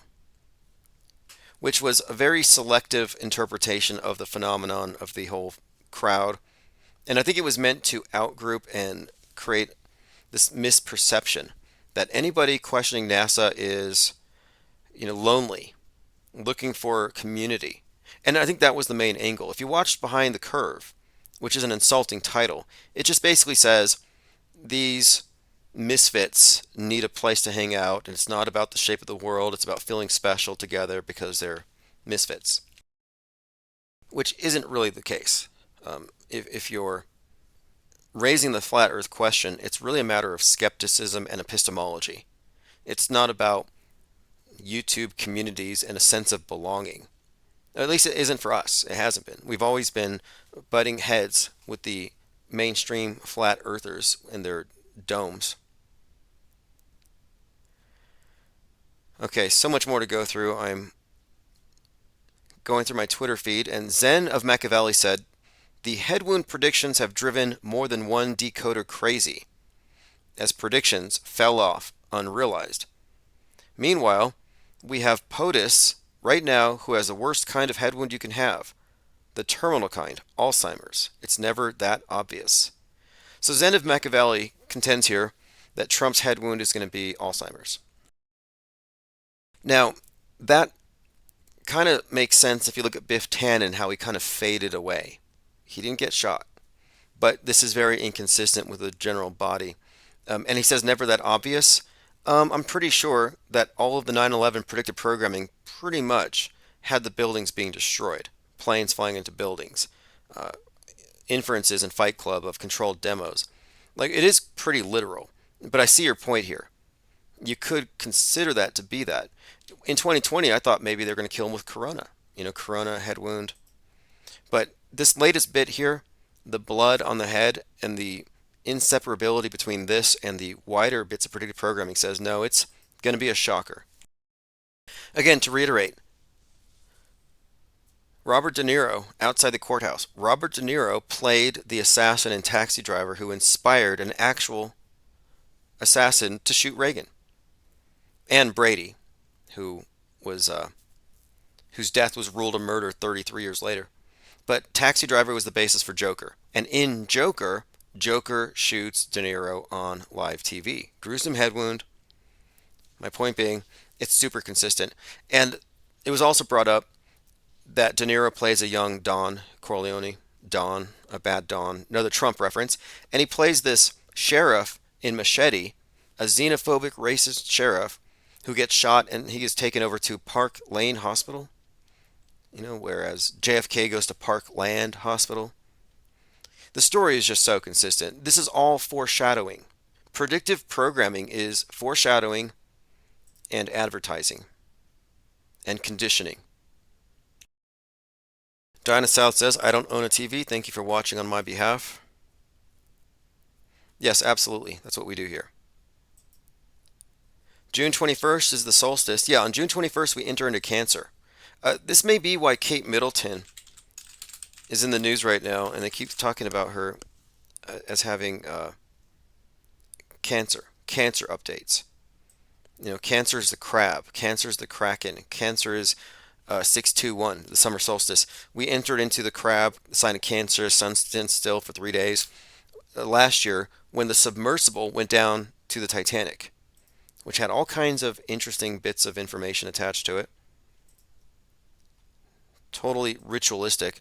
But yeah, we're just a few days away from that.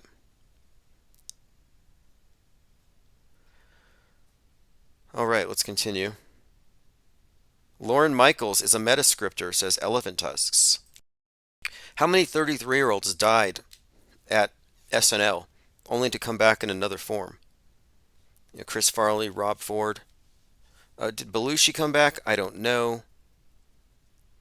Now, Phil Hartman wasn't 33, but his death had a lot of interesting stuff. I think it's 3 a.m., 3 shots. But there's a lot of examples we can point to of SNL's predictive programming or meta scripting adding to the existing themes. They're definitely a big part of it. And they're unfunny. But I think most of us know that. It's kind of interesting how you look back at things with new eyes. Like, there's this conspiracy theory that Dave Chappelle used to be funny. And it's like, I think maybe he was funny to your previous self before you knew how fake and controlled everything was. Because everything that he said was only funny from the MSM point of view. This point of view, the MSM minus point of view, is expansive. It adds more to the big picture. And out of context, certain truthers are no longer truthers. Certain comedians are no longer funny. It's all about context. Certain jokes only make sense within a certain context. Within my context, within the off-world stage context, you can, pretty accurately see that most of the things people say about conspiracy theorists and flat earthers are projection. It's all projection. They call us hoaxers. It's like, no, we're calling out a hoax, and you're going to call us hoaxers? Doesn't make sense. It's projection. Dewis and Paris says, wonder who Norm Macdonald will come back as. Hopefully they give him a pass because he was actually funny. Yeah, he was, or is. Now, didn't Norm Macdonald have some significant... Now, this is interesting. Norm Macdonald had the head injury when he died. They said something, if you recall, it was really kind of cryptic. But they were like, his head was banging on the bed or had been banged on the floor. There was something about his death that had to do with possibly... Let's see if I can find it. And then you had this comedian. Here, I think I found it. There are so many headlines here. But anyway, my point of it is there was some significance here. There was a lot of comedians and head wounds. You had that comedian who fell and hit her head. What was her name? The comedian who says something like, Jesus loves me best. And she fell and hit her head on the floor. Jesus loves me the most. Heather McDonald. Now, this is interesting, and this ties into Norm Macdonald. So Heather McDonald falls and hits her head in front of everybody. Head wound. You hear her head hit the floor. Anyone here care to guess the birthday of Heather McDonald? 6/14, Donald Trump's birthday. So Heather McDonald, famously known for hitting her head, has Trump's birthday. Norm Macdonald's death had some kind of connection with his head hitting something. I got to find some articles about this. I'll look into it. But anyway, these are just two examples of McDonald or Donald and this name constantly being associated with a hit on the head. Water says, Tim, you sound good. You're just louder when people call in. They're not as loud as you. Okay, I'll have to find a better phone system. I have a few ideas. See, I'm routing Blog Talk Radio through Google Voice. So perhaps I need to route it through Skype, but this is stuff for me to figure out. Oh, it was Bob Saget. Okay, Bob Saget was another comedian. Okay, we had all these comedians dying. He was the one who hit his head. And before he did, yeah, he fell and struck the back of his head. Before he did, he even foreshadowed it, if you recall. Strange stuff. Fatal fractures, head trauma. But there were a lot of comedians at the time. Heather was another one. There's this theme. Anyway, don't want to get too lost down that trail. David Bowie's signature. This is one of his looks, his eye. They always emphasize one of his eyes having an exceptionally dilated pupil, being two different colors. This is more one eye symbolism, the lightning bolt over one eye. The one eye thing is a very consistent thing, and it's all seemingly foreshadowing this spectacle to come. Not to mention the all-seeing eye is just one of the ubiquitous symbols of the monolithic or the new monotheism, the true one world religion and the one government that rules everything. Mankind has been conquered. There's no reason to resist. Resistance is futile. If you're resisting, you're pretty much part of the problem. All right, catching up on your comments. Yes, Bob Saget predicted his own death on a podcast. Crews are tearing down the three-story classroom building where 17 people died in the 2018 Parkland shooting. So Parkland shooting, then we have the Highland Park shooter. Now think about these connections. Parkland shooting has a lot to do with Florida and Trump and the whole gun thing. But the Parkland, JFK went to Parkland Hospital. The Highland Park, so Parkland High, Highland Park. The Highland Park shooter, Robert Crimo, is the guy that had the 47 tattooed on the side of his head. And this was before Trump put the 47 on the side of his hat. And he had Lee Harvey Oswald on his wall. And he went to Trump rallies. So what do you think? I mean, how do you interpret this other than, hey, this guy who's obsessed with going to Trump rallies and is obsessed with Lee Harvey Oswald and is tattooed 47 on his face and it's on his car, you'd think that this would be something that would send a red flag. There's a sniper thing here. So he shoots up a 4/7 parade, 4th of July. And his mom's at Target shopping. You can find a picture of the shooter's mom with a Target bag. So you get it, Target, and of course the sniper, and the whole JFK Lee Harvey Oswald connection. And this all connects to the target on the side of Joker's helmet in Full Metal Jacket, who represents JFK. And this connects to the 45-47 on the side of Trump's head, because the incoming JFKification of Donald Trump would have been written, directed, scripted by Stanley Kubrick. Remember, Oswald didn't shoot Kennedy, Kubrick did. Now, the shooting of Trump scenario is not going to be Kubrick because he's obviously not alive. I don't know who's going to be the one to actually be behind this production when it's. I would think James Cameron. The Incompletist says, I think there's a possibility of JL being 6 November, 5 November UK, landslide election twinned with a real landslide, Olympic mountain significant as it was blue Hawaii. Okay. Well, Gotham was underwater on 11/6 in the Batman movie as a result of what? A terrorist attack. By who? By Q's army. The Riddler, the guy with all the question marks. Q radicals flood the polls in the Batman movie, put Gotham underwater on 11/6 after breaking the dam. The significance there? Well, a couple of things. I think the main thing is in the midterm election 2022, the slogan for the GOP was flood the polls. In the Batman movie, it's an election which is attacked where they bomb a dam and it floods the polls. So it infers a right-wing attack and the association being with the date 11/6. All right, continuing.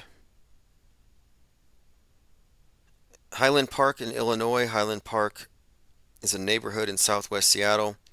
Well, the Highland Park, Parkland High thing. Patricia Steer joins us. Hey, I'm listening. It wasn't pretending. I've never been on his channel before. I think Mark used new equipment. Okay, I thought it might have been a psyop. I thought Mark Sargent was psyoping us, maybe even making things a little messy at the beginning of the live stream in order to make everything else that followed seem, kind of better by comparison. Like the worst part is at the very beginning. Nothing could possibly be as bad as that. I thought it would have been a great technique for easing your way back in. But I think everyone is hopefully conspiratained by the return of Mark and Patty. I never followed on Rofkin. Mark never went away, but he's been on Rofkin. And I stopped using Rofkin because I was unable to access my RAE coins or something. Wee says, loving the way you've drawn a connection between media deconstruction and the Hindu methodology describing the true nature of reality. Brilliant, Tim. Yeah, and that wasn't my connection. There was a book that was sent to me, an ebook, and it was talking about the negative route. And I correlated this with MSM minus. And I do think that there's a connection here between this approach and how we are deceived on multiple levels. And you could probably say that if you wanted to understand reality, you would technically auto-hoax it. You would be skeptical of your own presuppositions. So it's beyond just the news media, the corporate media, or government propaganda. This is about epistemology. This is about your own approach to assimilating information itself and whether you are or aren't the arbiter of what you believe. So the subtractive path, the negative way or route. LAC says, shooter today in Rochester was killed himself. His name was Michael Mattis, MM42. The fake ones tend to either kill themselves or they're mentally ill and they can't talk, like the Parkland guy, Nick Cruz. Now, this is a scripting thing. Nick Cruz, Cross. The Parkland shooting was followed by what they called the Children's Crusade, where the Parkland acting troupe went out to register newly graduated high school students to vote Democrat. So they went across the country, 48 states, and they managed to create this, what they called the Children's Crusade. So the Children's Crusade was just the idea that they're too young to vote away the things that are killing them, guns and climate change. So they have to go march for our lives. That's the basis for March for Our Lives. So anyway, the significance here is the shooting takes place on an Ash Wednesday, and they all have crosses on their foreheads. Nick Cruz, the name Nicholas, is one of the leaders of the Children's Crusade. So you have this taking up the cross and going against their parents or their parents' generation. So there was this narrative that they attached to this martyr movement. I would have named it Run for Your Lives. Let's see. Okay. Sorry about that. Apparently, Patricia Steer is not wrenched and Mike D timed her out. I will fix that. Fascinating. November 6th is the 311th day of the year, says Dua Simpera. Okay. Fascinating. Good to know. There are relationships between dates and numbers that we often look at, and I think it's typical because what we're seeing is the result of a system designed to control time. They do control time by writing the news in advance, by prefabricating our history. Because what does news become? Day by day, week by week, month to month, year to year, your daily fake news becomes history. If you pick up any history textbook, and the fake version of everything that we know to be fake anyway, is going to be the version in the textbook that you will be tested on if you go through this school. So they do write our history. They bend our worldview, but they bend our horizons. We're in a news-bent reality. Thirst says, take that scab's wrench and send him to Timbuktu. He's mandoozled. So a Mandela effectee lost his marbles here and went after Patricia Steer. But look, I was just basically saying that I did check out the new show, and the first 15 minutes was a train wreck. And I was guessing, I mean, if I was going to try to explain that away, I would think it was a PR stunt. There's no way you could do that many episodes, that many years, and be that inept, or to let it go on that long. And I'm not being hypercritical. I'm skeptical. That's all. Okay, let's see here. If you want to support the IPS Legal Fund, there's a link below. So just a heads up here. Within the next 2 weeks, we should be getting a response from Goldfinch, and I am responding to a motion to dismiss tomorrow. I've already responded with a motion to add another defendant, being the individual at YouTube Legal, and that's going to be assessed in the next couple of days. And in my response to their motion to dismiss, I'm going to reiterate all of my claims. There are plenty of reasons to think that this is going to go to a pre-trial meeting in July. But I expect a full resolution, at least between myself, Google, YouTube, this summer. With Goldfinch, I don't know yet. We'll see how he responds. But it's a lose-lose for him. If he responds, I get to hit him with an Anti-Cyber Squatting Protection Act claim, huge claim, no trial needed, damage claim. I can reach him through his attorneys if he responds. If he doesn't respond, the judge at this Superior Court in California is, I think, going to take an interest in having this person brought to the court. Because this is a civil case, because I had to go civil because the FBI wouldn't do anything. But every single aspect of it is based on criminal actions, admittedly so. I've spoken with Google's attorneys several times. Every time they file a motion, they call me. Every time I file, I have to call them. It's this transparency rule they have in California. And, the more I talk to them, anyway, I don't want to get too much into this, but I just get the idea that they're trying to efface the idea that this is criminal and treating it like it's a civil thing. But no, ultimately it's all criminal. And they agree with me that a crime is being committed, that this is actually fraud. But they're trying to say we didn't do it. It's like, well, actually you did. But there's an individual. So instead of focusing on Google, YouTube, I'm asking the judge, hey, let's find the individual there who in 2018 received that email, colluded with Goldfinch, stole my copyrights, trademarks, and we'll see if there's any kind of insider help, which is what I suspect. But this is a game changer for the case, if you ask me. All right, continuing on your comments. Michelle Castor says, for what it's worth, Vivian Kubrick was a film composer and director.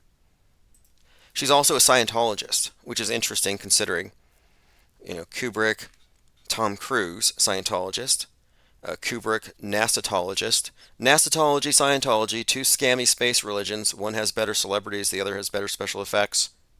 But they have a common origin. And Vivian Kubrick is a frequent guest on InfoWars, trying to disabuse people of the idea that her father did Apollo 11. That's not my assertion. My assertion is he did the 20th century. Apollo 11, 9/11, 21st century too. COVID, whatever's going to happen to Trump. That whole idea of Kubrick doing Apollo 11 is massive misdirection. The Incompletist says the Moonchild concept is fascinating. Babylon working. Speculation by Cody decoders that Trump may be... Yeah, Trump was in the womb at the time of this, and he was born on a blood moon, and they have correlated him with the Babylon working. The Babylon working involving L. Ron Hubbard, this is pre-Scientology, Jack Parsons, and Marjorie Cameron. Parson representing rocket science. L. Ron Hubbard, science fiction. And both of these are occultists. And then, of course, Marjorie Cameron would be the movie star and representative of this goddess. The significance of it is that our modern space religion is an amalgamation of these elements. The occult, science fiction, and movie magic. Marjorie Cameron later starred in a movie called Inauguration of the Pleasure Dome by Kenneth Anger, who's a high-level Satanist, instrumental character in the Church of Satan. And you can find him and the progenitor of the sexual revolution, Alfred Kinsey, hanging out in one of Aleister Crowley's sex dungeons. Fascinating threads to follow here. But what I can point out is that Marjorie Cameron represents the Whore of Babylon, the New Age goddess, and Barbie, played by Margot Robbie, is the same thing. In fact, the Barbie movie is about the Babylon working. If you look between the lines, it's not hard to see.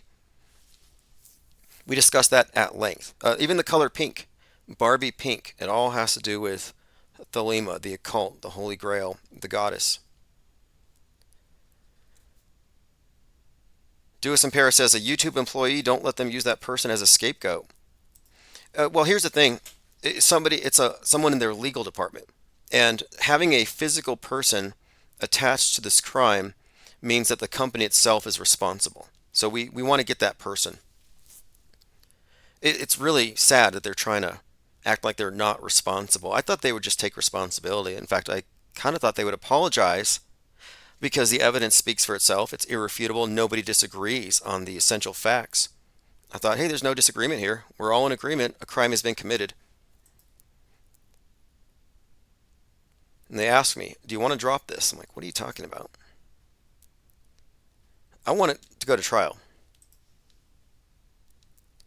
By the way, if it does go to trial, I'll be drawing in a few witnesses and people who collaborated with Goldfinch.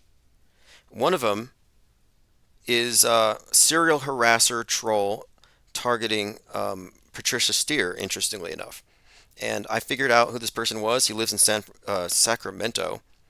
We'll just say Mr. Cook. And Mr. Cook has been very silent since I contacted him. And I think he's worried about being dragged into all this, which would be great, it'd be fun, it'd be conspirataining, and it may happen. Okay, there's a link below for the newsletter sign up. You get live stream notifications, don't miss anything. I'm going to try to finish up Fallout, maybe tonight, and I'll do a full review tomorrow. I'm also doing a review of the book I'm wrapping up tonight called In the Country of the Blind, about a small group of individuals in a secret society who are controlling or steering our history. That our entire history is, in fact, driven or scripted by what I would term newsbenders. But this book, it's a work of fiction, came out in 1987, and it's really cutting edge in its description of memes, meme warfare, memetics, and this notion that for its own good, the human race is being converted into what they call techno-peasants, where we're just so enamored by pointless memes that we're docile, that we are programmable, that we're hackable animals. The book is very prescient. J. Dig says, now we're living in the Nolan Brothers world. Yeah, I mean, these are two major metascriptors. And there's a connection between Christopher Nolan and a descendant of Aleister Crowley, supposedly, which would provide an interesting link. This is where it's at. It says, who financed Kubrick? Who is the shot caller? Kubrick was a low-hanging fruit. I think of Kubrick as just one among many that we can point to, but I think there's a Kubrick department. I think it's code, but I think it's the department where it's like you could call it the worldview warfare department, and NASA's just one aspect of it. That's why it's very significant to look at his movies and see that none of his movies have predictive programming for just one event. You can understand why people watched The Shining and walked away thinking, hey, he's telling us about Apollo 11. But then after 9/11, you can see, no, this actually foreshadows 9/11 too, in very direct ways. So you have 9/11, Apollo 11 in one movie, and then the director, Kubrick, made some changes from Stephen King's book, which have been talked about. I think the Overlook Hotel's manager looks like JFK, very significant. But then Stephen King's sequel to The Shining is about a psychic baby who predicts 9/11. It's just very consistent. So Kubrick also, I think, is interesting in the fact that you have the Apollo 11 and JFK assassination connected to him. Well, Lee Harvey Oswald believed that he and his friends at Riley's Coffee were all going to go work for NASA. And they did. But he ended up on the grassy knoll. So I think what happened is they all got pulled into the same department. Some went to the moon stage, some went to the Dealey Plaza stage. But as far as the Kubrick thing, yeah, I don't think it's about this one person. That's just a misdirection. Okay. Now, yeah, the techno peasant thing, it's from this book. This book came out in 87. I only picked it up because the author's name is Michael Flynn. It's about a Q file. Somebody finds out that history is being hacked, manipulated. They get the who's who, who's behind it, and they dox them and publish it. Although this book's 87, so they just fax it to every newsroom. Now, the protagonist who has discerned this group is part of her own little group, and all of her friends get killed, and then she gets initiated. I haven't completed the book, but it's plausible, and it contains a number of rationalizations for this benevolent dictatorship. Okay, continuing. I have a few more things I want to get to. So we're talking about Parkland being torn down. And we have this Sky News: Sandy Hook massacre survivors graduate high school without 20 of their classmates. It'd be interesting to see where are they now? What roles have they been put into? Someone had suggested that one of those children, I'm hesitant to say the name because these people are so litigious, was repackaged as Kyle Rittenhouse. I think Greta Thunberg would have been a compelling first female mass school shooter, but they use her in the environmentalist wacko department. But they all share the same backstage. It's not a coincidence that Kyle Rittenhouse and Greta Thunberg were both born January 3rd, 2003. Born, hatched, removed from the vat, I'm not sure. Yeah, Lean Dion, you nailed it. Noah as Kyle. Okay, here we have here. This is more of the same. This is Alex and Tucker. And Tucker Carlson did this interview with Alex. They hyped it up like it was going to be a big deal. And Tucker's main thing now is that it's spiritual.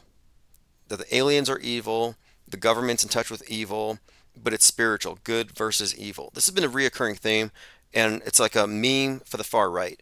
They don't mean it, they don't believe it. The reason why is this. The trad right, traditional right, is being set up with this concept of sin, like good and evil, in the very traditional way. And this is where their frame of reference originates. They believe in this battle between good and evil. But the left, the progressive utopians, don't believe in these older traditional concepts of sin. They have the virus, they have the carbon footprint, they have their scientism, and they're scientists rather than priests. So this is about religion versus science, and this is a schism they created intentionally. So they want the right wingers to reject the injectable Eucharist. They want them to reject the mainstream media religion. They want them to be Protestants to the system. They want them to embrace traditional values, traditional concepts of sin, aliens or demons, whereas the left is embrace the alien, embrace and worship science. It's all by design. So when Tucker says it's spiritual, it's not because he's had some kind of awakening. It's because he's a meme pusher and doesn't believe anything he says. Now, here we have Tucker Carlson, and look, I say this because I read a lot of his tweets. Not his tweets, his text messages that came out during the January 6th proceedings. And behind the scenes, before he got fired from Fox, Tucker said a lot of unflattering things about MAGAs. He called them cousin effers. So he's a fake populist. But anyway, here he is with Alex, and they're talking about the Trump assassination. By the way, I think it's a little bit too obvious to, shoot people in a motorcade. They'll poison him. Do you know what I mean? 61 years later. Yeah. Or, people, there are a lot of ways. I mean, you do sort of wonder how Jack Ruby died of galloping cancer like a week before his second trial. Like, what was that? Now, they have weaponized cancer that'll kill you in 2 weeks. By a CIA psychiatrist. Jolly West visits him, and then next thing you know, I've got terminal cancer. I'm dead in a week. Okay. Anyway, bringing back a lot of JFK stuff. Fascinating, though, when you get into the scripting of it. Jack Ruby, Oswald. Some have connected some of the storyline there to the Wizard of Oz, Ruby's slippers, and the significance of that. There's a few things, but the ruby slippers taking out the Wizard of Oz. There's a Macbeth encoded into that. There's some Freemason stuff, but there's predictive programming and scripting in a lot of these things, and the JFK assassination is just rich.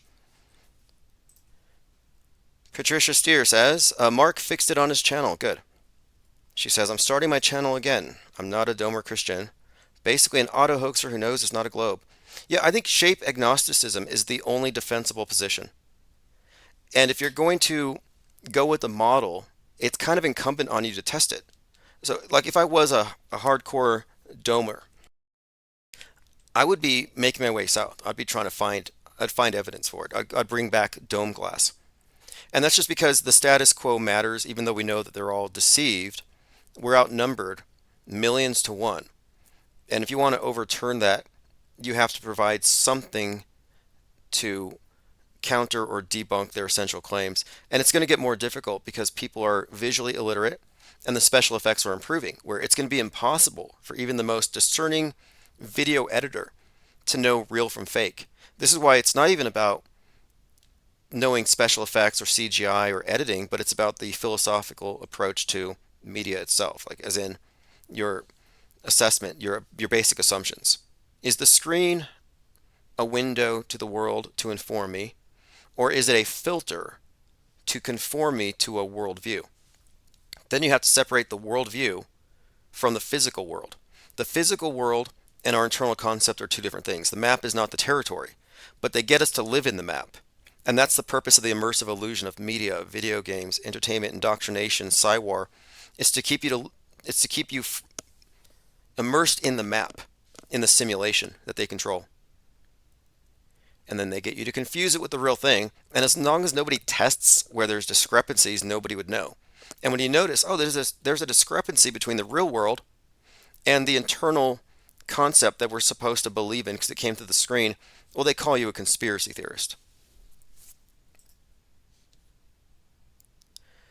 Okay, well, this has been great. We're going to be doing... Oh, Lean Dion says Tucker does the laugh in a bit. Let me play this. We mentioned the Riddler and how he's Q. He's the radicalizing agent online in the movie. The Riddler kills the mayor with a carpet tucker.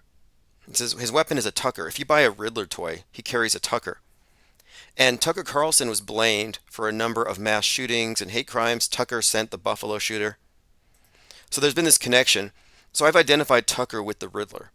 And what Tucker does is, I'm just asking questions, which is, these are not good faith questions. It's just a posture he takes. But he does have his signature laugh, which I noticed is identical to the original Riddler from the Batman series. So, look, I don't know. I'm not a physician. I'm not a master of the dark arts.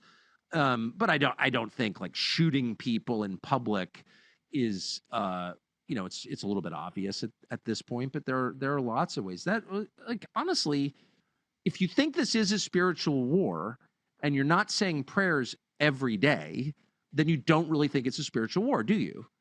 Right? And I obviously, so I really do think it's a spiritual war. Anyway, Tucker Carlson thinks it's a spiritual war. He's been repeating this theme. I don't think any of these individuals are authentic or real about anything, especially Candace Owens. I mean, she's one of the fakest, but they're all fake. And I was watching this. It was a little bit of a fight between, oh yes, trash trolls. I have Stu Peters is going after Lauren Witzke, and both of these individuals are just, really just deep in the mud, flinging mud at each other. But I've been watching it, and they deserve each other, I guess I should say. But Stu Peters is a psychopath. Stu Peters and the alt-right, and they're constantly talking about extreme accountability. And I shy away from these characters, and this is the reason why I say we have to separate from Trutherville. Trutherville is being set up. Truthers are being set up with guilt by association for everything that happens. And you notice that whenever they go to Trump rallies, they only talk to the weirdos in weird costumes, wrapped in American flags. They never talk to anyone sane. Why do you think that is? It's such a huge setup.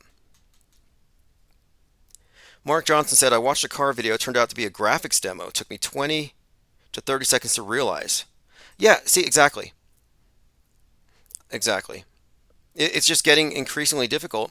I call it the desert of the designated real because people aren't going to know it's real until they're told it's real.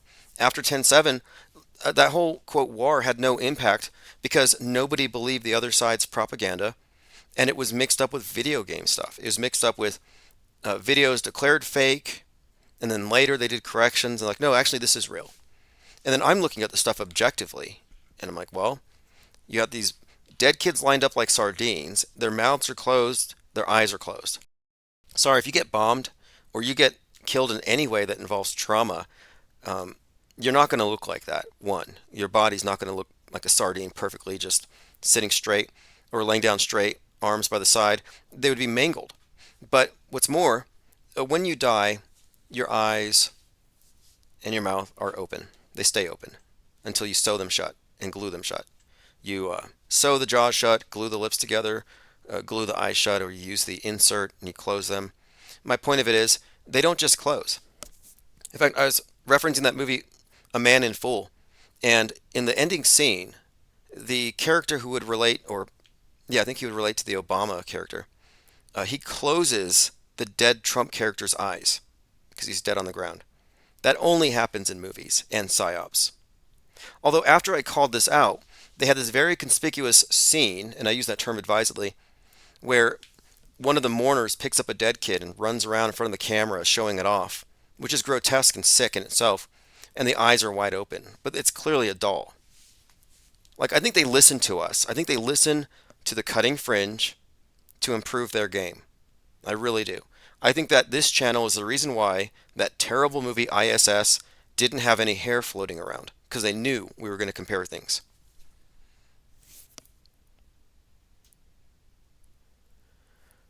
Okay, let's see here. I think we have quite a lot of more to go through. I wanted to get to this part. NASA accidentally broadcasts a simulation of distressed astronauts on the space station. Again, just more to add to what we've been saying. Predictive programming from Leave the World Behind led us to focus on Boeing and all the airplanes falling apart in the last year since that movie came out, which led us to say the Boeing Starliner is cursed. Now, if this wasn't all scripted, we wouldn't be able to predict it. And everything about that mission has been a disaster. Delay, delay, delay, malfunctioning thrusters, somebody got sick, and then they have these stories about emergencies in the ISS going viral, and they're like, oh no, we were accidentally broadcasting a simulation. Well, this whole thing's a simulation. So it's like, okay, it's real until we say it's not. It's like real, and I mean, that's where it gets just convoluted, how they've just merged real and fake. It's real if we say it's real, even if it's all fundamentally fake. The agreed upon mass delusion. You know, they say, or Napoleon supposedly said, if he existed, history is a set of lies agreed upon. And I extend that to mass media. Mass media, lies agreed upon. All right, this has been great. We'll continue this conversation tomorrow. We'll start much, much earlier. I had some issues with the phones. We'll fix that. Here's a short clip from the Batman movie where he references 11/6 and Gotham underwater. Wednesday, November 6th. The city is underwater. The National Guard is coming. Martial law is in effect. But the criminal element never sleeps. So there you have it. The end of the Batman movie referencing an 11/6. It all ties into flooding the polls 2022 midterm slogans. It blames the right for the terror attack radicalized by the Riddler who carries a Tucker. The whole movie uses the Batman as a symbol of the right wing, the way that Joker represents the left. The Joker movie came out before the riots of 2020, which was basically leftists. And what the Batman movie seems to be preceding is the rise of the violent alt-right and the right wing, which we've been living through and which they're building up for. All right, let's see. I'm going through your comments. I think we've covered everything that I can get to tonight. I have to go. It's reaching the end of our 2-hour period. Hopefully I'll get the phones fixed by tomorrow. So I'll say thanks to everyone for calling in. And I'm going to take care of this Menduzel character in here who is abusing his wrench privileges. And we'll go ahead and add wrenches to anybody here who commented. So if you said anything at all, I'll go through the replay and I'll make sure you're protected from being banned next time. All right, this has been great. This is Chief Crow, Auto Hoax, or GTFO.